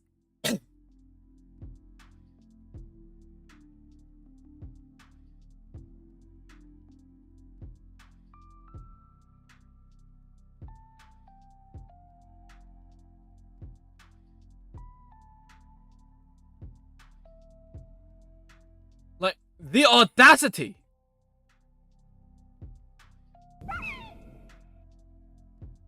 I noticed something on your channel. On Discord? Alright, I'll do it later, of course. Thank you. Let me just check what you were trying to say.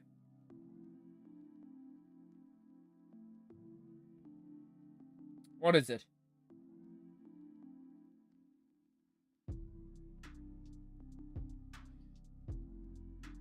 Okay, well then, alright.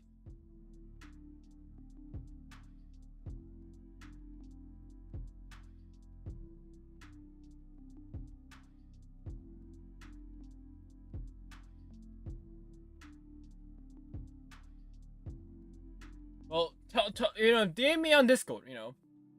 Right, okay, so back to the point, yes. So, yeah, that is a selling point. Having less plastic, yes. The audacity of them.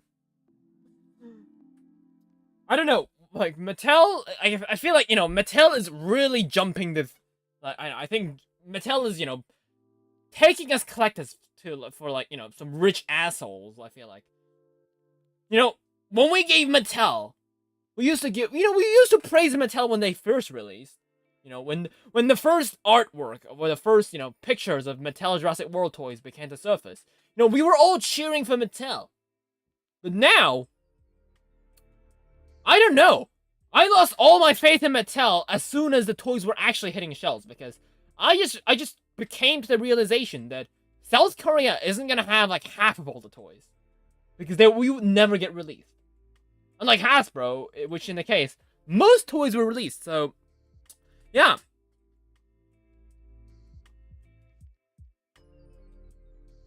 So,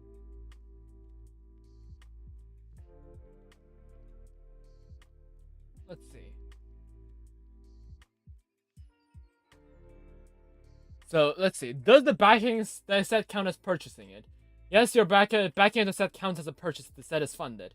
If it's not funded, you will be refunded. So, if we don't hit 5,000 people, you do get refunded. Alright.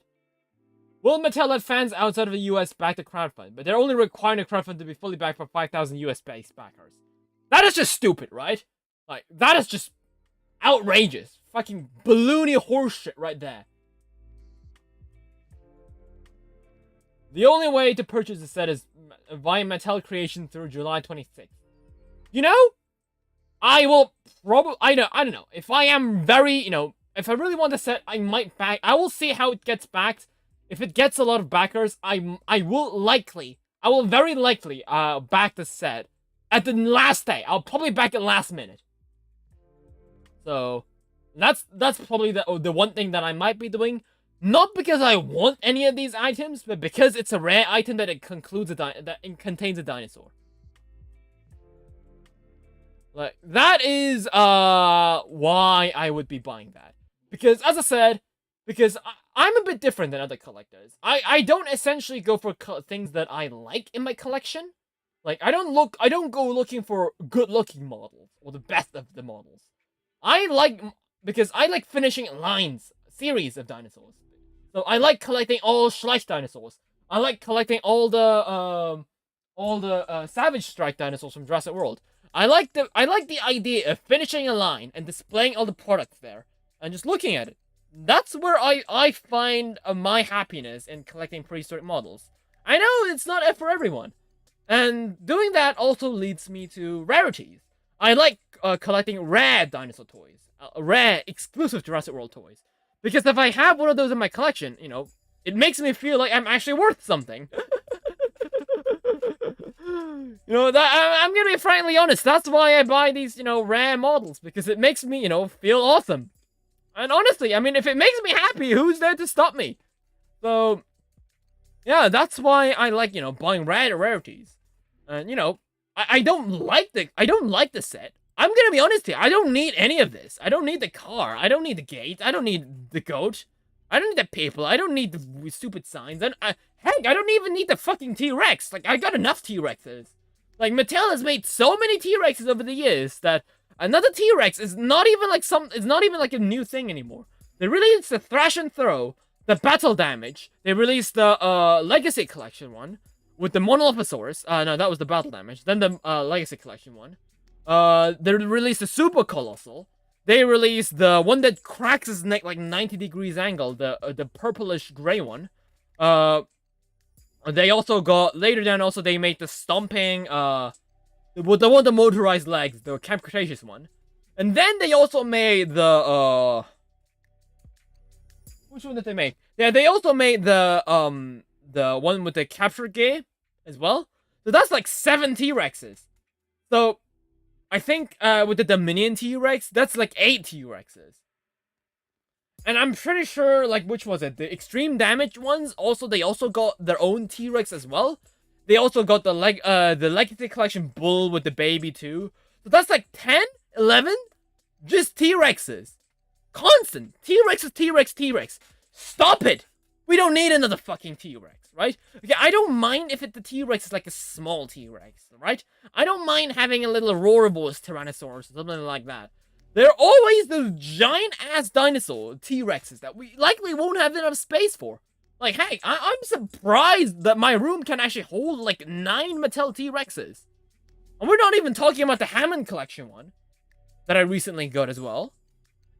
Like, we don't need, like, the 13th, 14th, like, up 10th large Tyrannosaurus model. Like, we've had enough. At least I've had enough. Right? Like, we don't need another, like, repaint of the Hammond Collection with, like, slightly smaller, like, feet. Like, instead, like, you know what would have gotten people to back? You know, instead of getting in with the Jeep, include like an exclusive, like, I don't know, battered up like a big one Raptor, and instead of the Bull T-Rex, like add in like the Hammond Collection Indominus Rex or Hammond Collection Spinosaurus. Heck, I mean then I would gladly be able to forge off my money. But because it's another boring ass fucking T-Rex, I just don't see myself in, you know, feeling happiness and buying the set. You know, I'd be happy because it's a rarity. I wouldn't be happy because it is necessarily this. You know, like I'm not fine with that. So, why is the set a crowdfund? Shouldn't they release it in stores? They simply do not have any desire to carry them due to high price and large box sizes, cutting them down in shelf space profitability. That is true. That is true. So I see why they are making a crowdfund. Like, I get it. Like, I get why they're doing it. But at the same time, like, I get it. But I feel like they could have, like, pulled it off better.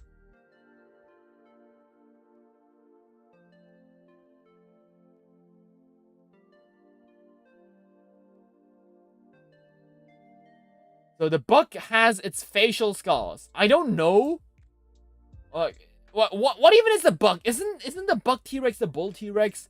Or do you mean the doe? What is the difference between the bull T-Rex and the doe? What? So are there like 3 T-Rex in the, like, adult T-Rex in the Lost World? Is there the buck, the bull, and the doe? Are there like 3 and the baby? I'm pretty sure there was like 2 only, right? Were there 3 T-Rex in the Lost World? Like, what? I don't get it, right? But yeah. It's weird. So, yeah, all in all. Honestly, you know, like, I've seen, like, I don't know if I actually pinned that, but I remember Collect Jurassic being upset. I don't know, who was it? Like, let's see, quotes? The bullet from JP3? That can't be, right? Is the bull the one from JP3? Really?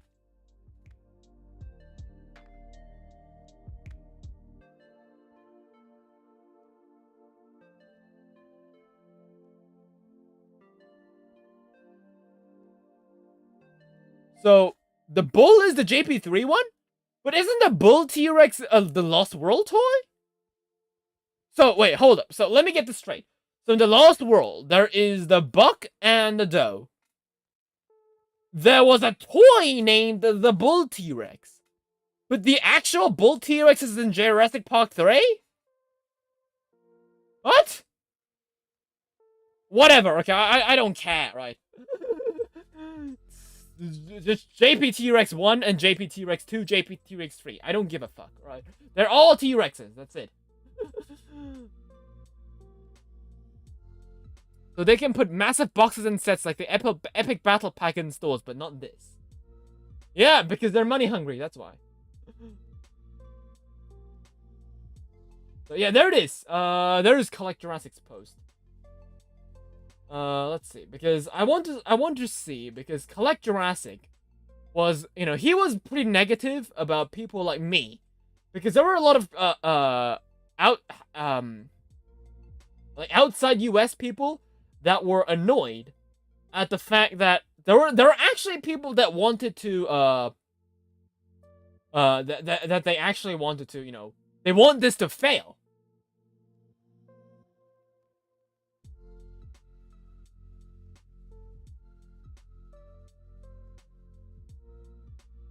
I can't exactly see that. I can look into it. I'm looking for it right now.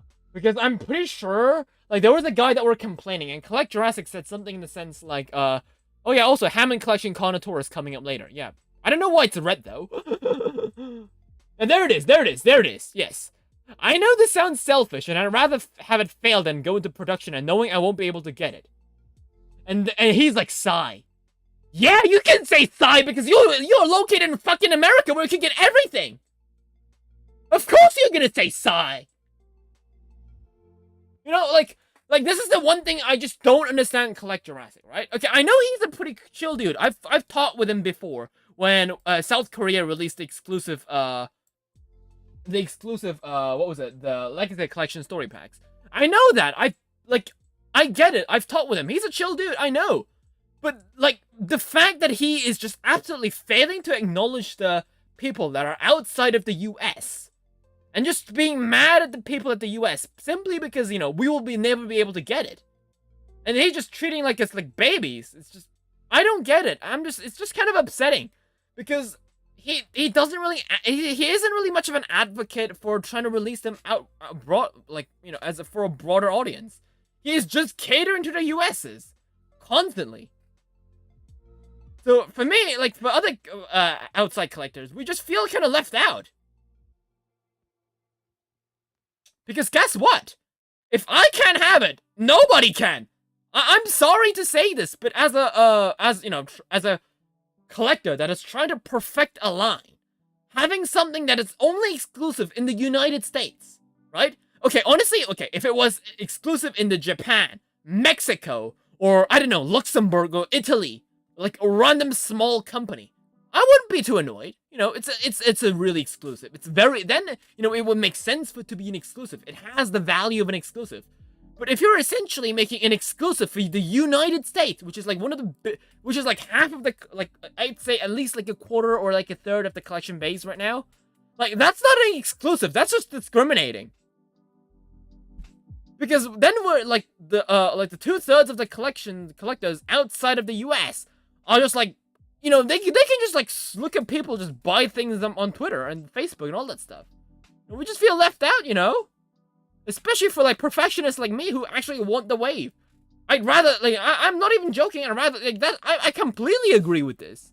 Like, I would not rather have it if I can't have it. That's why I personally think that I feel like, you know, Hasbro is a better company than Mattel. You know, I don't care if the figures are good or bad quality. I'd rather, you know, as the saying goes, a bird in the hand is worth two in the bush. I'd rather have a T-Rex that is not T-Rex. I'd rather have a Jurassic JP toy that is available in Korean stores that looks bad, but that is released globally, than having an exclusive toy that is only released to like a third of the population. Like, I'm sorry, but that's true, Jurassic, dude. I'll never understand why you need to fail. Yeah, you will never understand. Of course you'll never understand. You live in the US.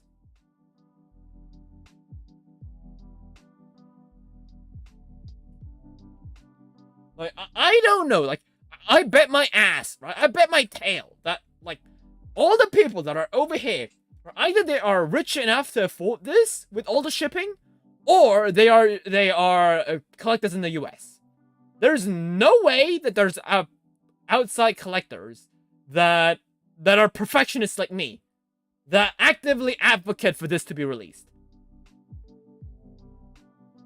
Like, I don't feel like that is, you know, like, you know, if they do it, because even if this succeeds, I don't know, because they're gonna do this again and again and again if this actually does succeed.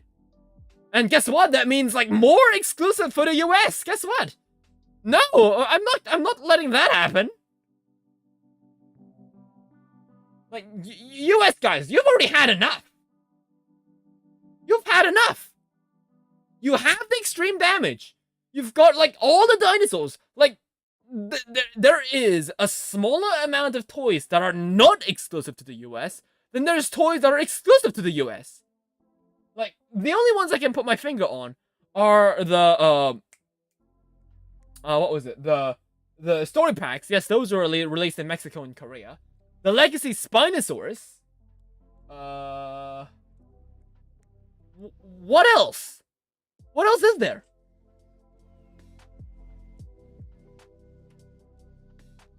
I don't know. I really can't figure out, actually.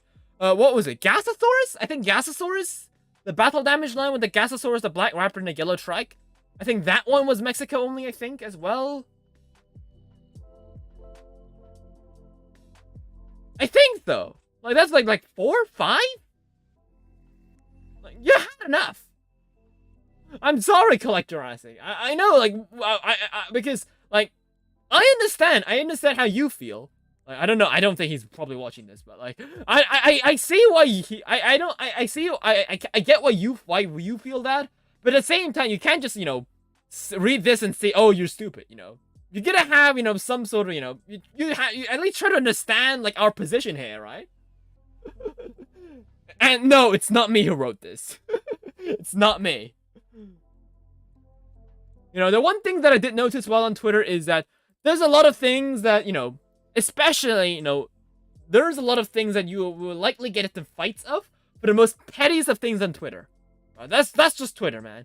So, unless it is directly involved with yourself, like, just don't talk. Just don't talk. Just use Twitter as, like, a knowledge site where you can, like, get new news about toy releases and see other people's opinions. Like, me, I personally never really like to share my opinions because, like, especially these things, because what good are you gonna get out of that? Because, like, you know, someone else will say it for me anyway, so let them take the tank. Like, let them tank, so. But yes, yeah, this, like, as I said, you know, I feel like, you know, this is just Mattel just treating us collectors like shit. Like, they're like, oh yeah, we just, you know, release this as a US exclusive. Only US backers as well. US exclusive only and all that shit. I'm just not really fond of this. And honestly, if this fails, so be it. Nothing of value is lost. You'll never get the buck? Well, then go repaint one. You have the perfect colors. You have the perfect image that you can send to, I guess, customizers around the world. I'm pretty sure someone can customize your bull T-Rex to look like this, right? Or I mean, the OG Jurassic Park T-Rex, right? I mean, you literally have the color reference on all in there, so yeah, why not? I mean, didn't the people make the custom trike for the Lost World series, the one with the tent? Like, that figure was never released. So people, you know, made a 3D replica of it, colored and repainted it just to look like that, and they just treat it like it's the actual thing. So, you know, do something like that for this guy, you know?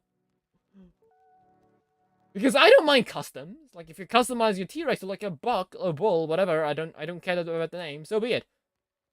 I mean, if you find happiness, that's good. I don't mind. So, well, now, I think that's it. So that was 2 hours of me just talking about various dino things on Twitter. So, yeah. Hopefully you guys enjoyed that. Let me know what your opinions are on the Mattel Creations, this exclusive backer thing set. You know, I am still pretty mad about this. I'm hoping that this fails and Mattel just learns a lesson and this never happens ever again. Like, we already have enough US exclusives. Like, I don't need another super expensive set to be super exclusive too, you know? Like, as long as they didn't make it like US only. Like, the US only just rubs me the wrong way, you see. So yeah, that is that. So, yeah, I think now we are going to be playing Only Up. Let's play Only Up, shall we?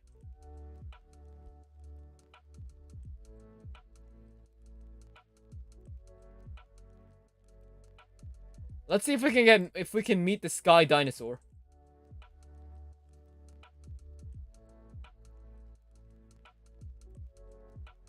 Right. Oh, sacred Sky Dinosaur! Show me your wisdom. Right.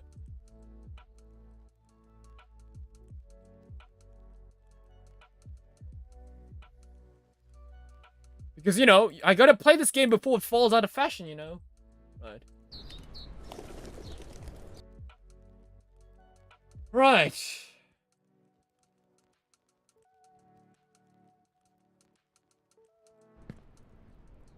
Right, let's go! Oh, don't look up.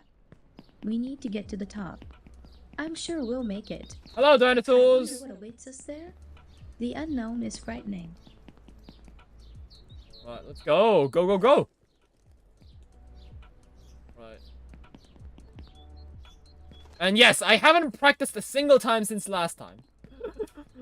Let's see. Objective, meet Sky Dinosaur. We don't need to see the end. We don't care about the end. We're dinosaur content creators here. Right, let's go up.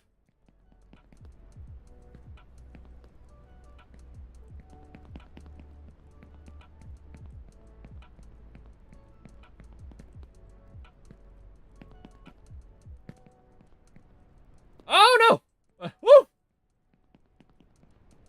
Right. Music here, yes.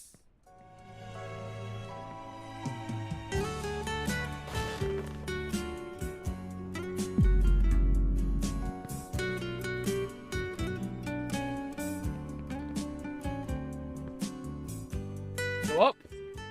Come on, go up. The hell, are you stuck?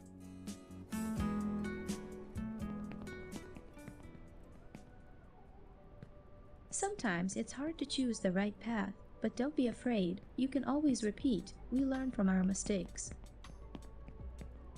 It's very hard to make a choice when you don't know where it will lead. Okay, let's see.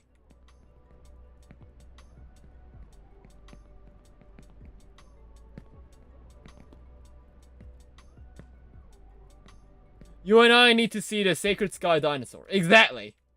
Oh god. Right. Oh no! Right.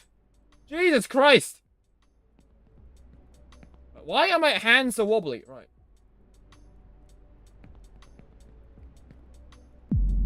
There we go.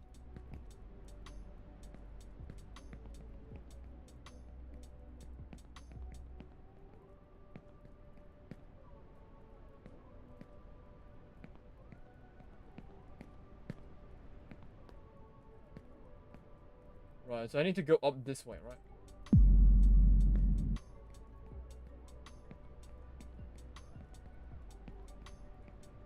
Yoink!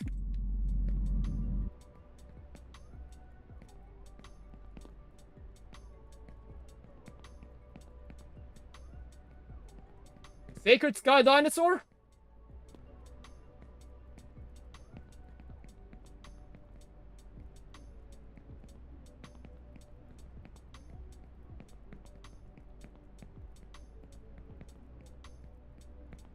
We're getting pretty far. I think like this took me like 50 minutes. Back when the game on my first try. Look how far I've come. Oh! I should have not have said that. Holy shit, I should have not have said that. Oh, okay, right.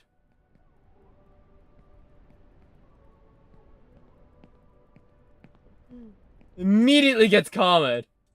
Alright, I'll walk up, right. Hey, I think walking up is actually faster because I don't have to be stopping constantly.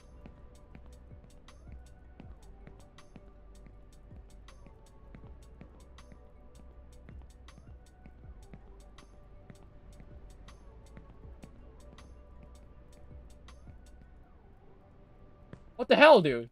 Let's jump! Right. There is something strange going on with this world, though there has always been something wrong with it. What everyone clung to, the stability, has been shaken. Maybe this is a Go up. chance for me. Right.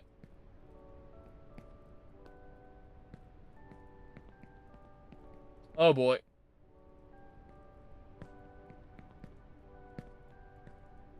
Yoink!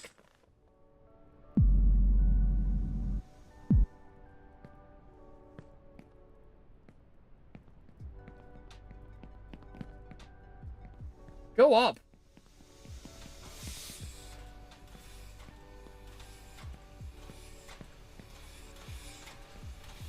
Finally, look at this. I'm not even using a time skip here. Lopho, you're getting better at this.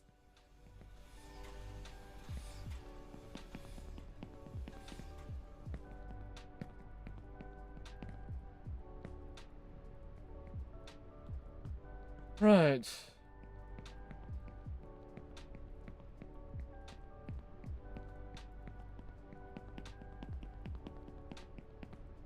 Let's make sure that we don't. Go with friends. If you want to go far, go alone. Okay.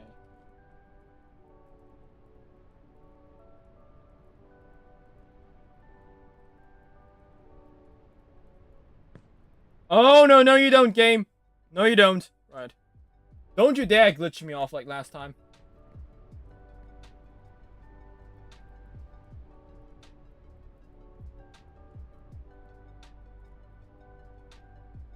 From here, you have a great view of the favelas. This is where everyone lives in poverty, which is hard to get out of. This is where my whole life and the lives of my goddamn parents have been.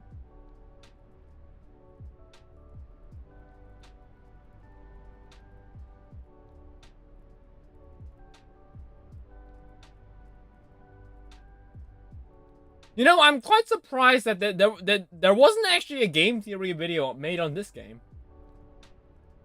Why has no one done a game theory video on this game? It seems like this game has some lore.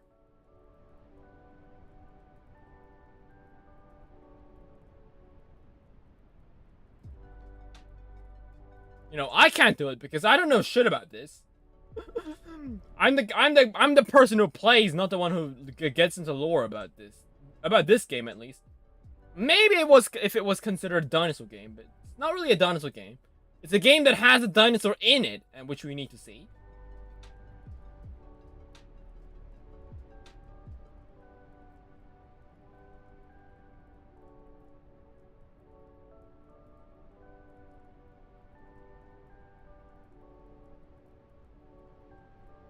Alright, Sacred Sky Dinosaur, here I come. You won't make it. You're a weak kid. Oh, shut up, elephant.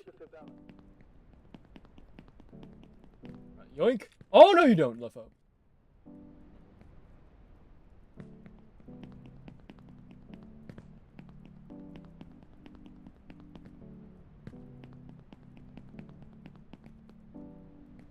Okay.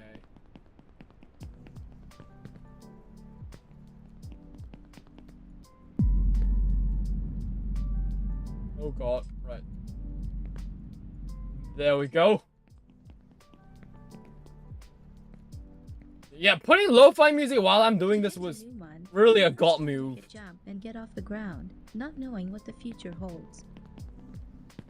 You know, without the background music, you know, the game was pretty barren, but now that there's actual music, you know, I feel like, you know, I'm actually doing something. See, this is why music is so important, you know. It really changes, you know, the attitude of how you know, approach things. Look how far I'm going. Goes Lopho. Don't jinx it, Lopho. But still. Like, this would take me like 2 hours the first try. Because I was so afraid of heights. Now? Like, as I said, it's like a horror game with the first jump scare. Like, that was this. Now I don't even care about the height. I just want to get this thing done and see the Sacred Sky Dinosaur.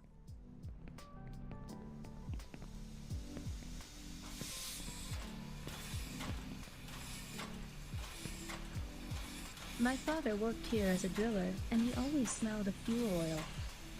I was afraid of him and hoped that one day he wouldn't come back from work. He drank a lot and often beat my mother and me, but that's in the past. You'll never make it to the top. You'll never make it. You bastard.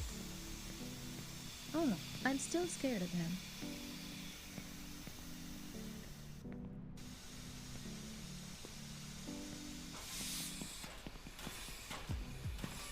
Let's go! Right, folks. Dino jump!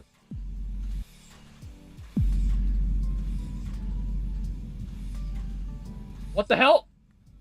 Yes! Oh, that was so close. Holy shit. You got 2 packies? Good for you. Right. I'm right now trying to do a dino jump. Oh, shit! No! Of course! Freaking course! Right. What's the right way? I don't even know. Can I just jump on this rock? Yeah, I can. Go up this way. Oh, no! Oh, shit. I think I'm stuck here. Aren't I? Oh, no. Right. Come on, you can do this! No! No! Not again!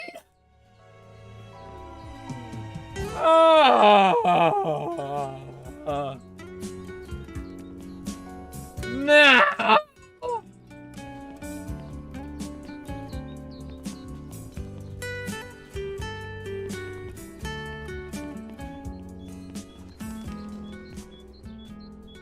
Happens. It happens, guys.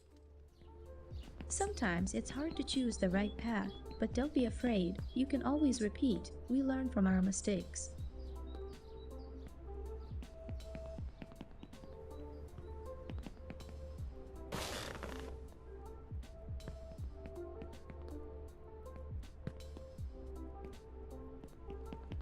As the game says, we learn from our mistakes, so... Although I really wish that there was no trigger for this music over here. I really don't get this trigger, why the music is very frustrating, I'd say.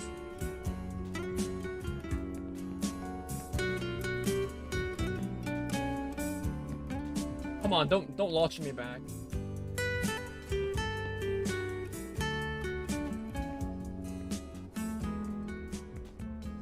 Oh, come on.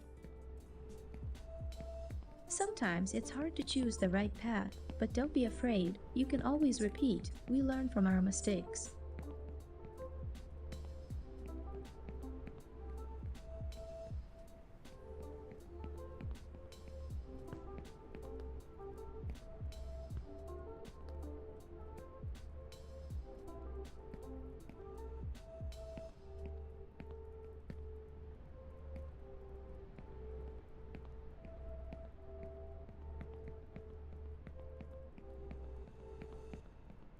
Oh, wait, oh yeah, I forgot. Go up this way. Come on, go. There we go. Right. That's it. Come on. How do I jump again?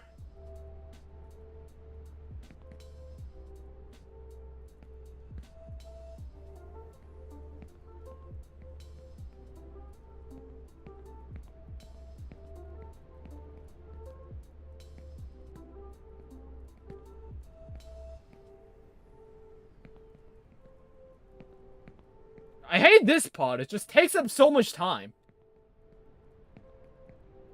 I just have to walk up. Very slowly.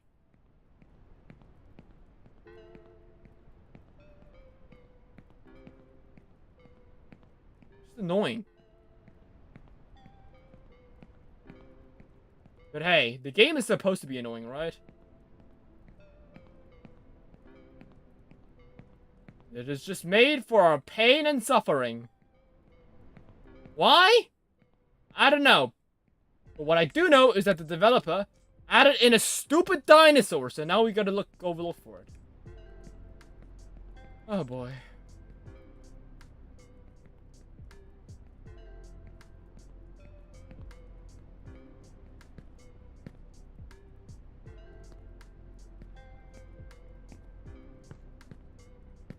Hopefully I get to master the dino jump this time. I can get to that point, that is.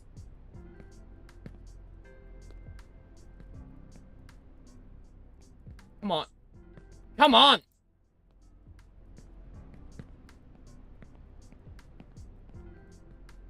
Right, come on. And... what? The railroad was opened here 120 years ago. My grandfather worked here. I often went to see him. My grandfather worked here for 60 years, and then he died.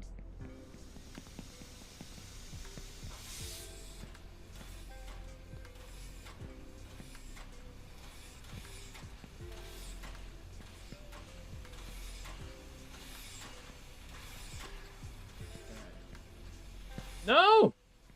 I did it the first time, why can't I do it the second time? What the hell? This is not a good sign. Oh my god.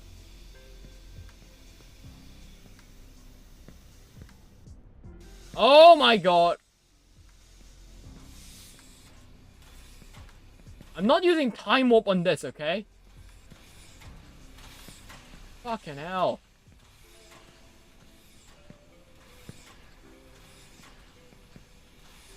Oh my god, what the hell, dude? Latch on, dude.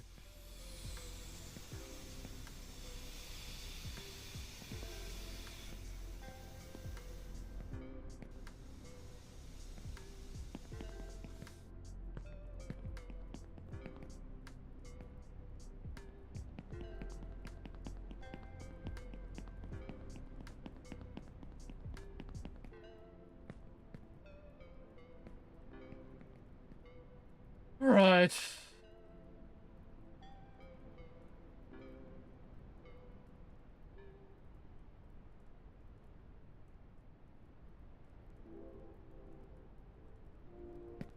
Oh god.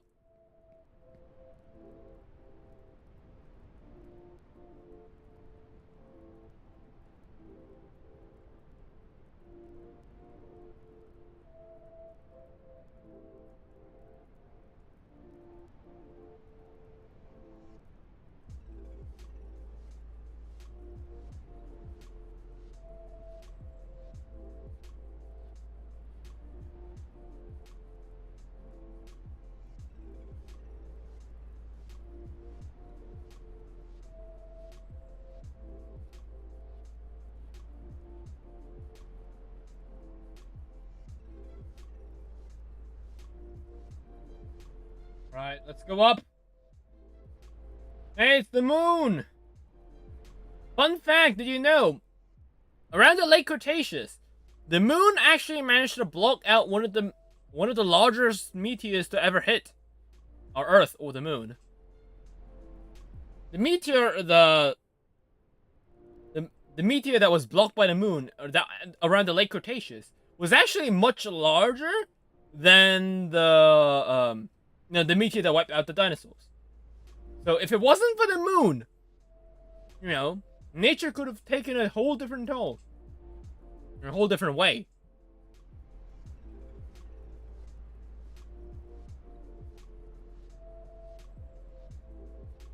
That's why, if you actually watch Dinosaur Revolution closely, You won't make it. You're in the, a weak kid. in the Protoceratops scene, you can actually see the meteor crater in the moon.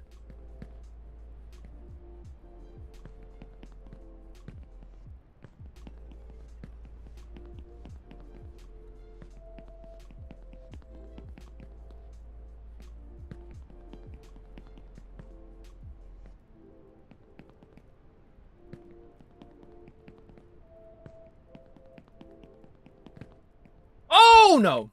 Thank God. Ooh! Shit, mate!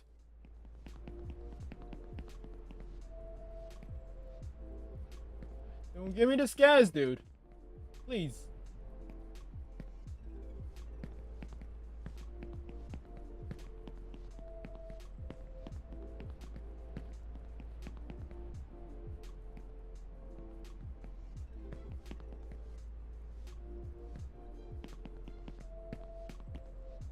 Okay, let's go. Jump off.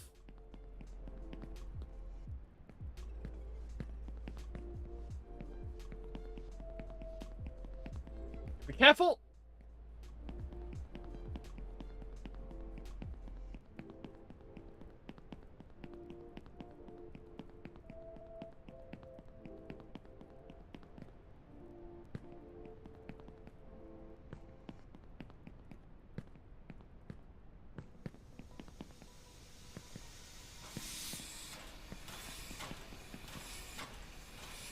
Damn, perfect.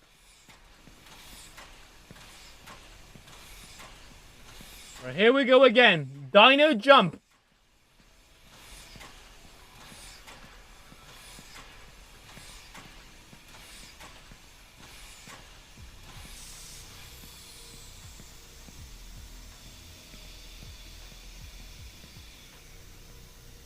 You have to make this work, Lopho.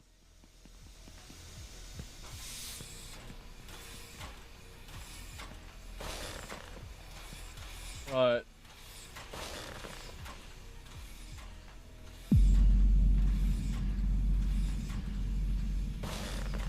Okay. Flame bone.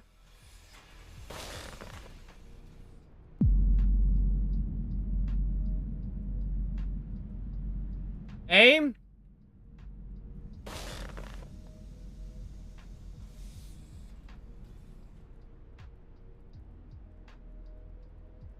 Come on, make the jump! Make the jump! Make the jump! Make the jump! Yes! Holy shit, okay. Go! Oh yes, finally!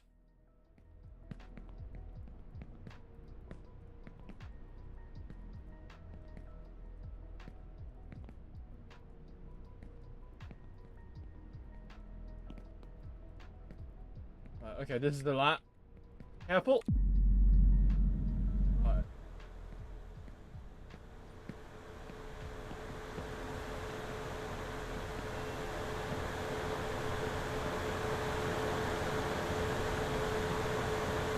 Oh shit, why the fuck would you do that?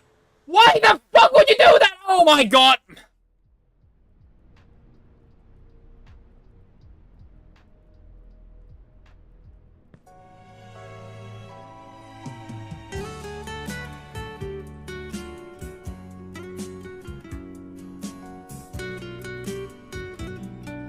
Right.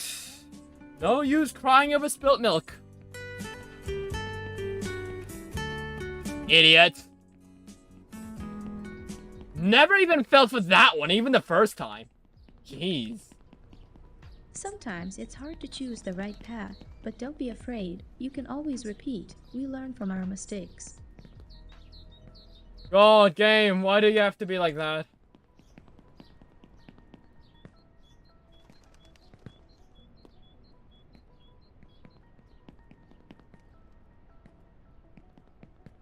Put.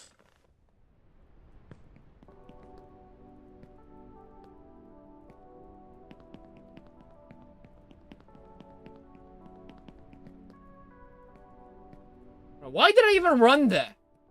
There was no point in running there. You already had the entire thing. Ah.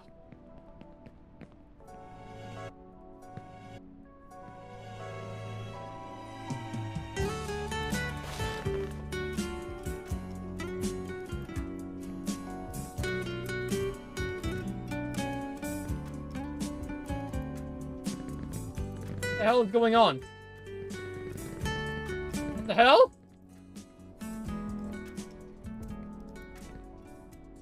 Sometimes it's hard to choose the right path, but don't be afraid. You can always repeat. We learn from our mistakes.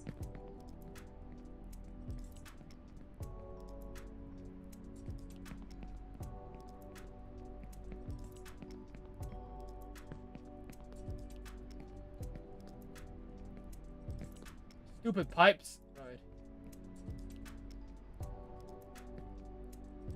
Getting back faster but faster.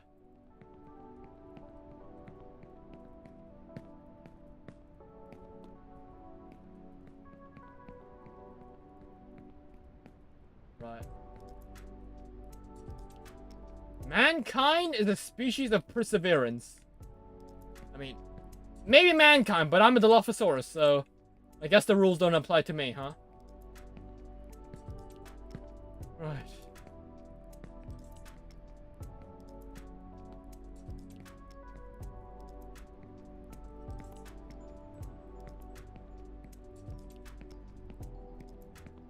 Here we go, the boring ass way up once again.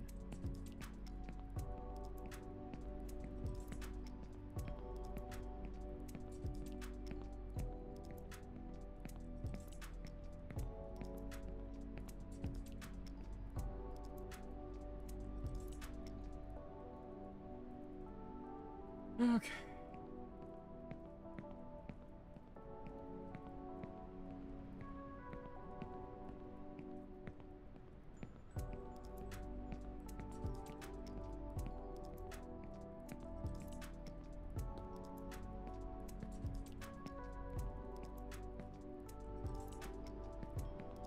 You know,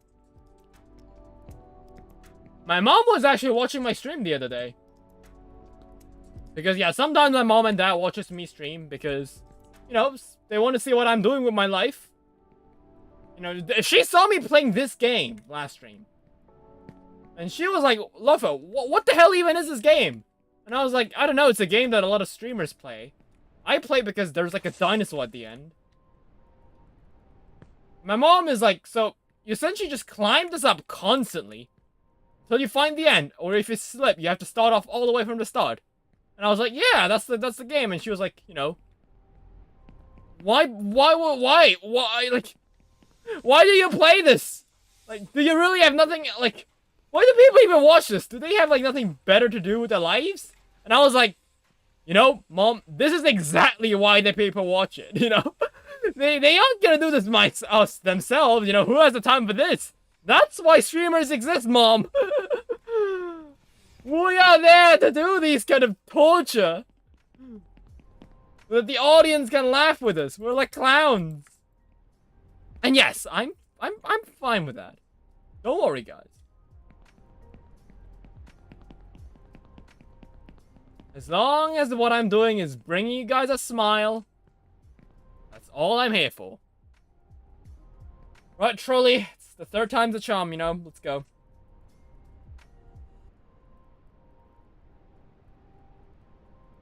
No, the speedrun for this game is also like 50 minutes from what I've heard.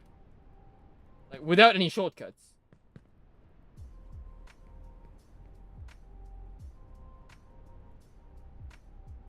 And even the world speedrun is like 26 minutes, right? Oh! Fuck you! Why?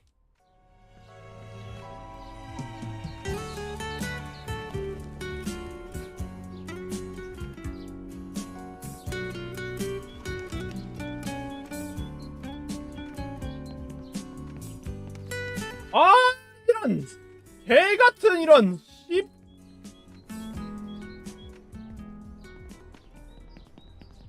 I'm a dinosaur idol.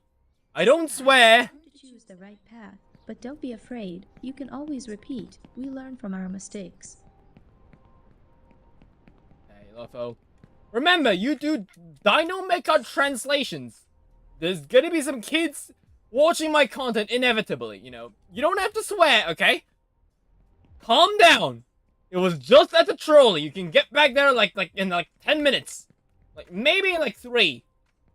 I believe you, Lopho. Let's go.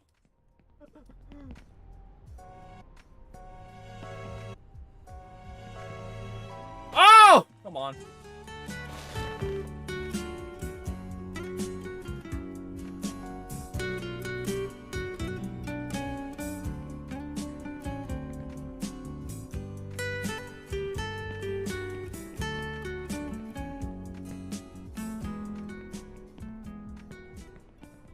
Sometimes it's hard to choose the right path, but don't be afraid. You can always repeat. We learn from our mistakes. I think I chose the wrong path.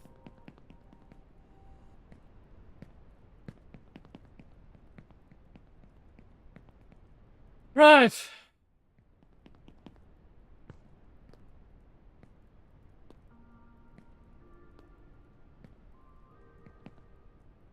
No! Yeah! Stupid!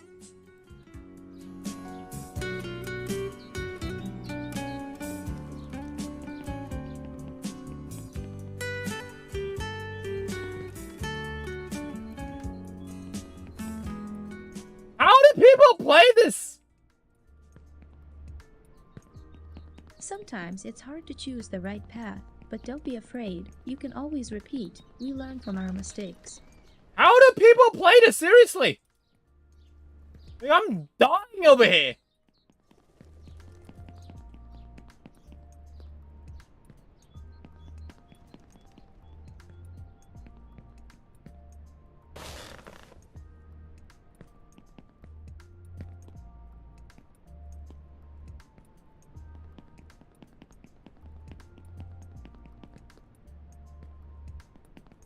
Come on.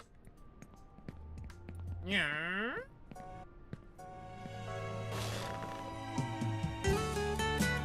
Ah. Come on. Oh, come on. Get up. Oh, no, you don't.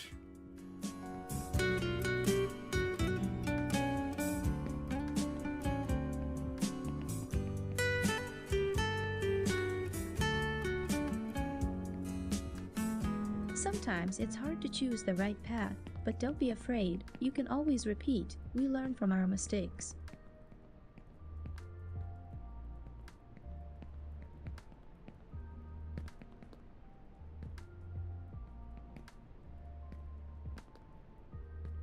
Come on, Lopho, you can do this. No, you missed it, you son of a bitch.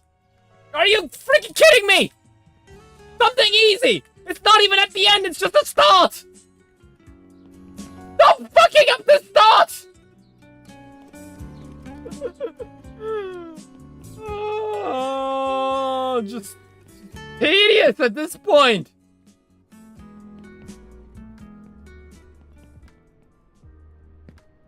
Come on, you can't even do this jump. Choose the right path, but don't be afraid. You can always repeat. We learn from our mistakes.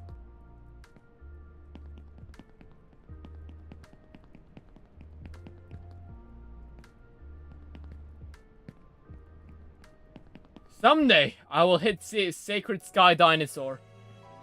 Let go.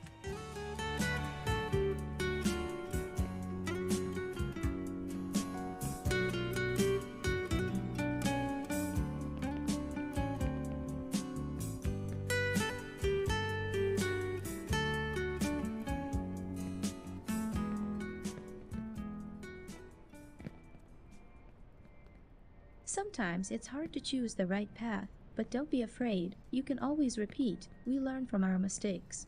I have to go down here. I don't know why I was going for the pipe in the front. That leads nowhere. This one that we have to take. Come on!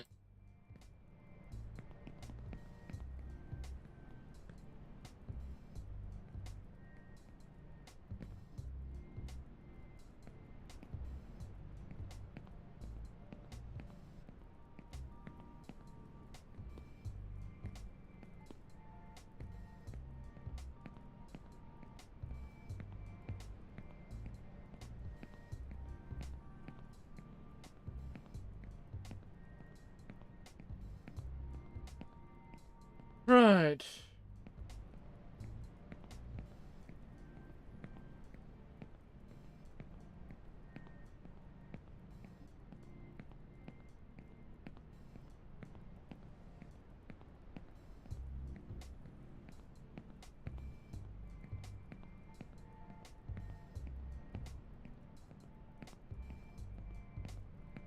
Focus! Right, there we go.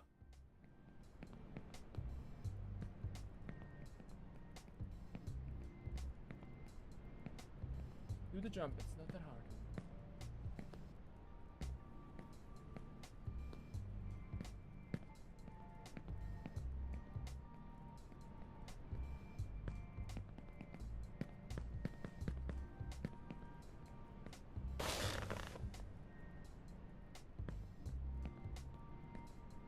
Clean jump. Get up. Don't screw this up like last time.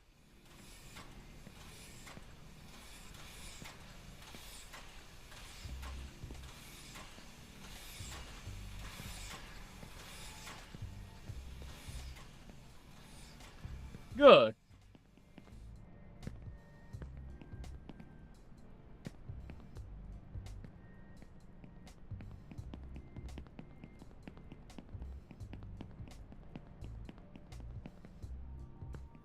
Right. Stand in the middle. I'll stand in the middle, right here. Right. Seems safe enough.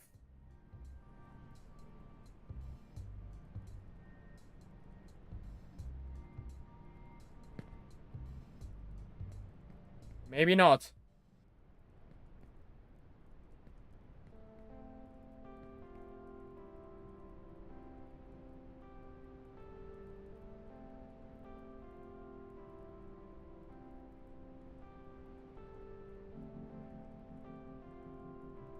I really do like this view, though. I really do. Just don't want to see it all the time.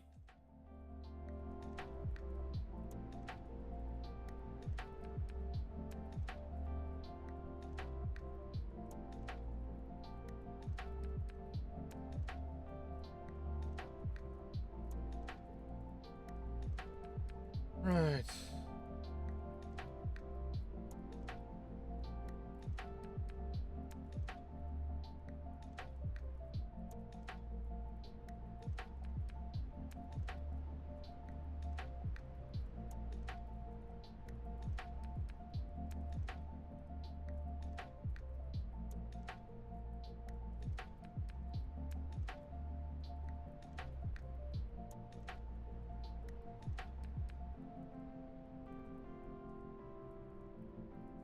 Oh boy, when the hell are we gonna get all the way up there? I think that is all the way that the furthest we went, actually, right? That is like the road part with the cars. You're a weak kid. Go back to the favelas. Your friends are there.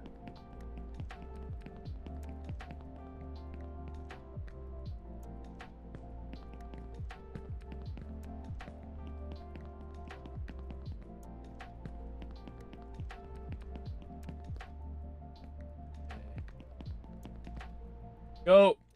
Go, go, go.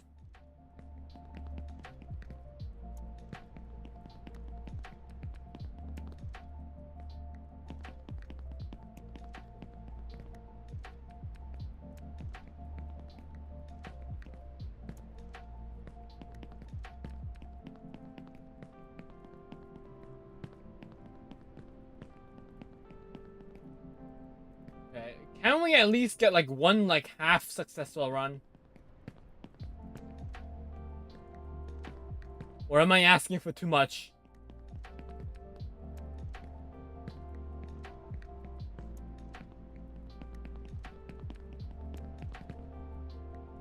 I'm so glad that we don't actually fall down there. I mean, if you want us to wedge right through, you might, but it doesn't happen a lot.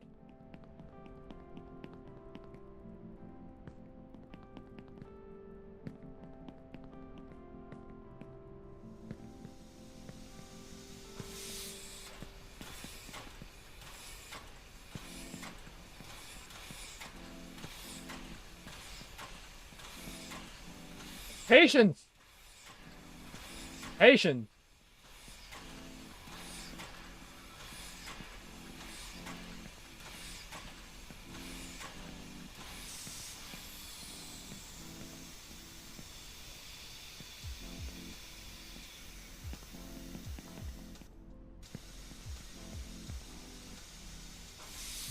Right.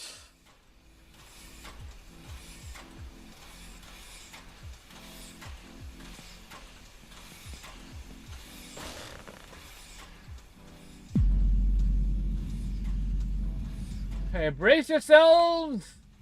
Dino impact! Do it again! I know there's a trick where you can just skip a bit, I think. You could skip the one that I just jumped on early on. Again, not a speedrunner here. You have to make the jump. You have to grab on. You have to grab on, buddy. Just grab on. Grab on! Grab on, yes!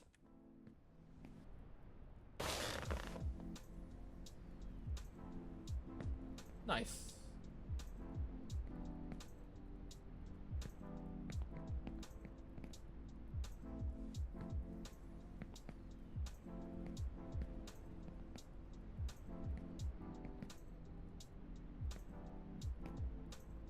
No, you don't. Almost! Almost slipped there! Holy shit! Right. Brace yourself. Hard jump. Right. There we go. Go. Slowly.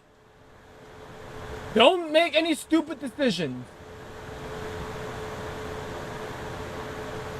There we go.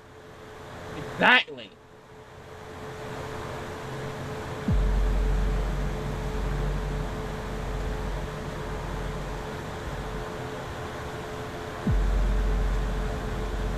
Oh no!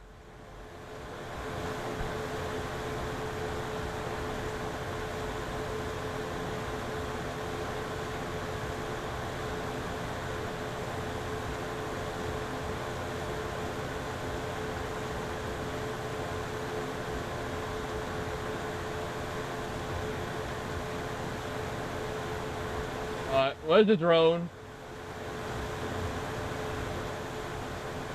Where's the drone? Oh wait, this is not the drone. It goes all the way up, right?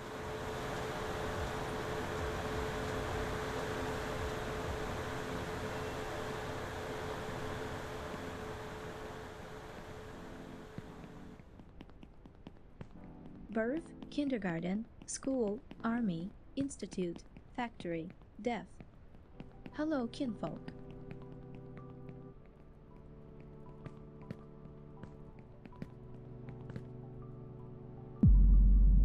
Grab on.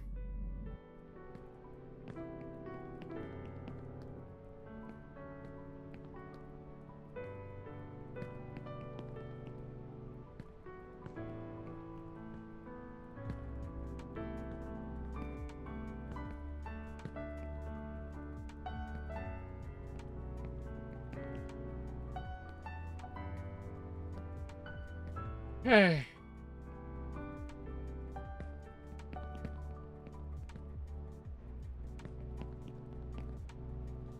I think this is where we have to do the ellipse jump.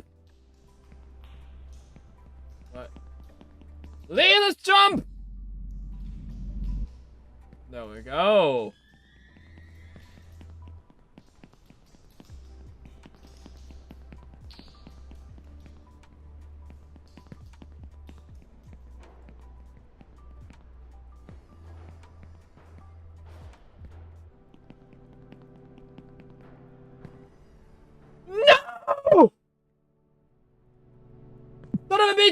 Right, oh. Okay, it's okay.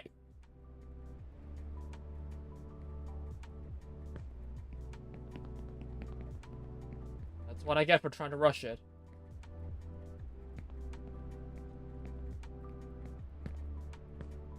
No! Oh, you son of a bitch! You son of a bitch! You son of a bitch! Come on! Ah! Oh, hey! You know you could stand on this. Cool. Huh. Alright.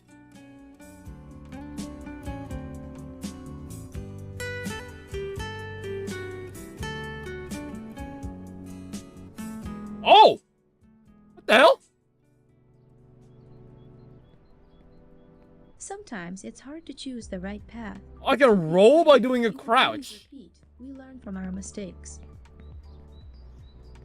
If I double a crouch, I can do like a roll.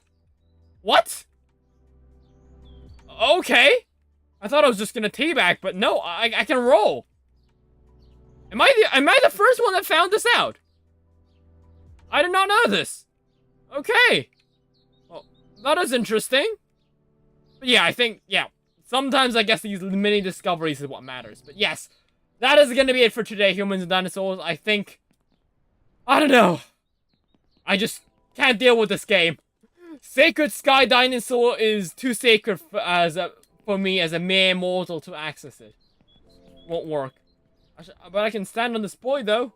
Yeah, that's cool. So, Humans and Dinosaurs, yes. If you enjoyed this video, leave a like. Don't forget to subscribe. Until next time, may the Jurassic Spirit with you. Bye-bye! Yeah.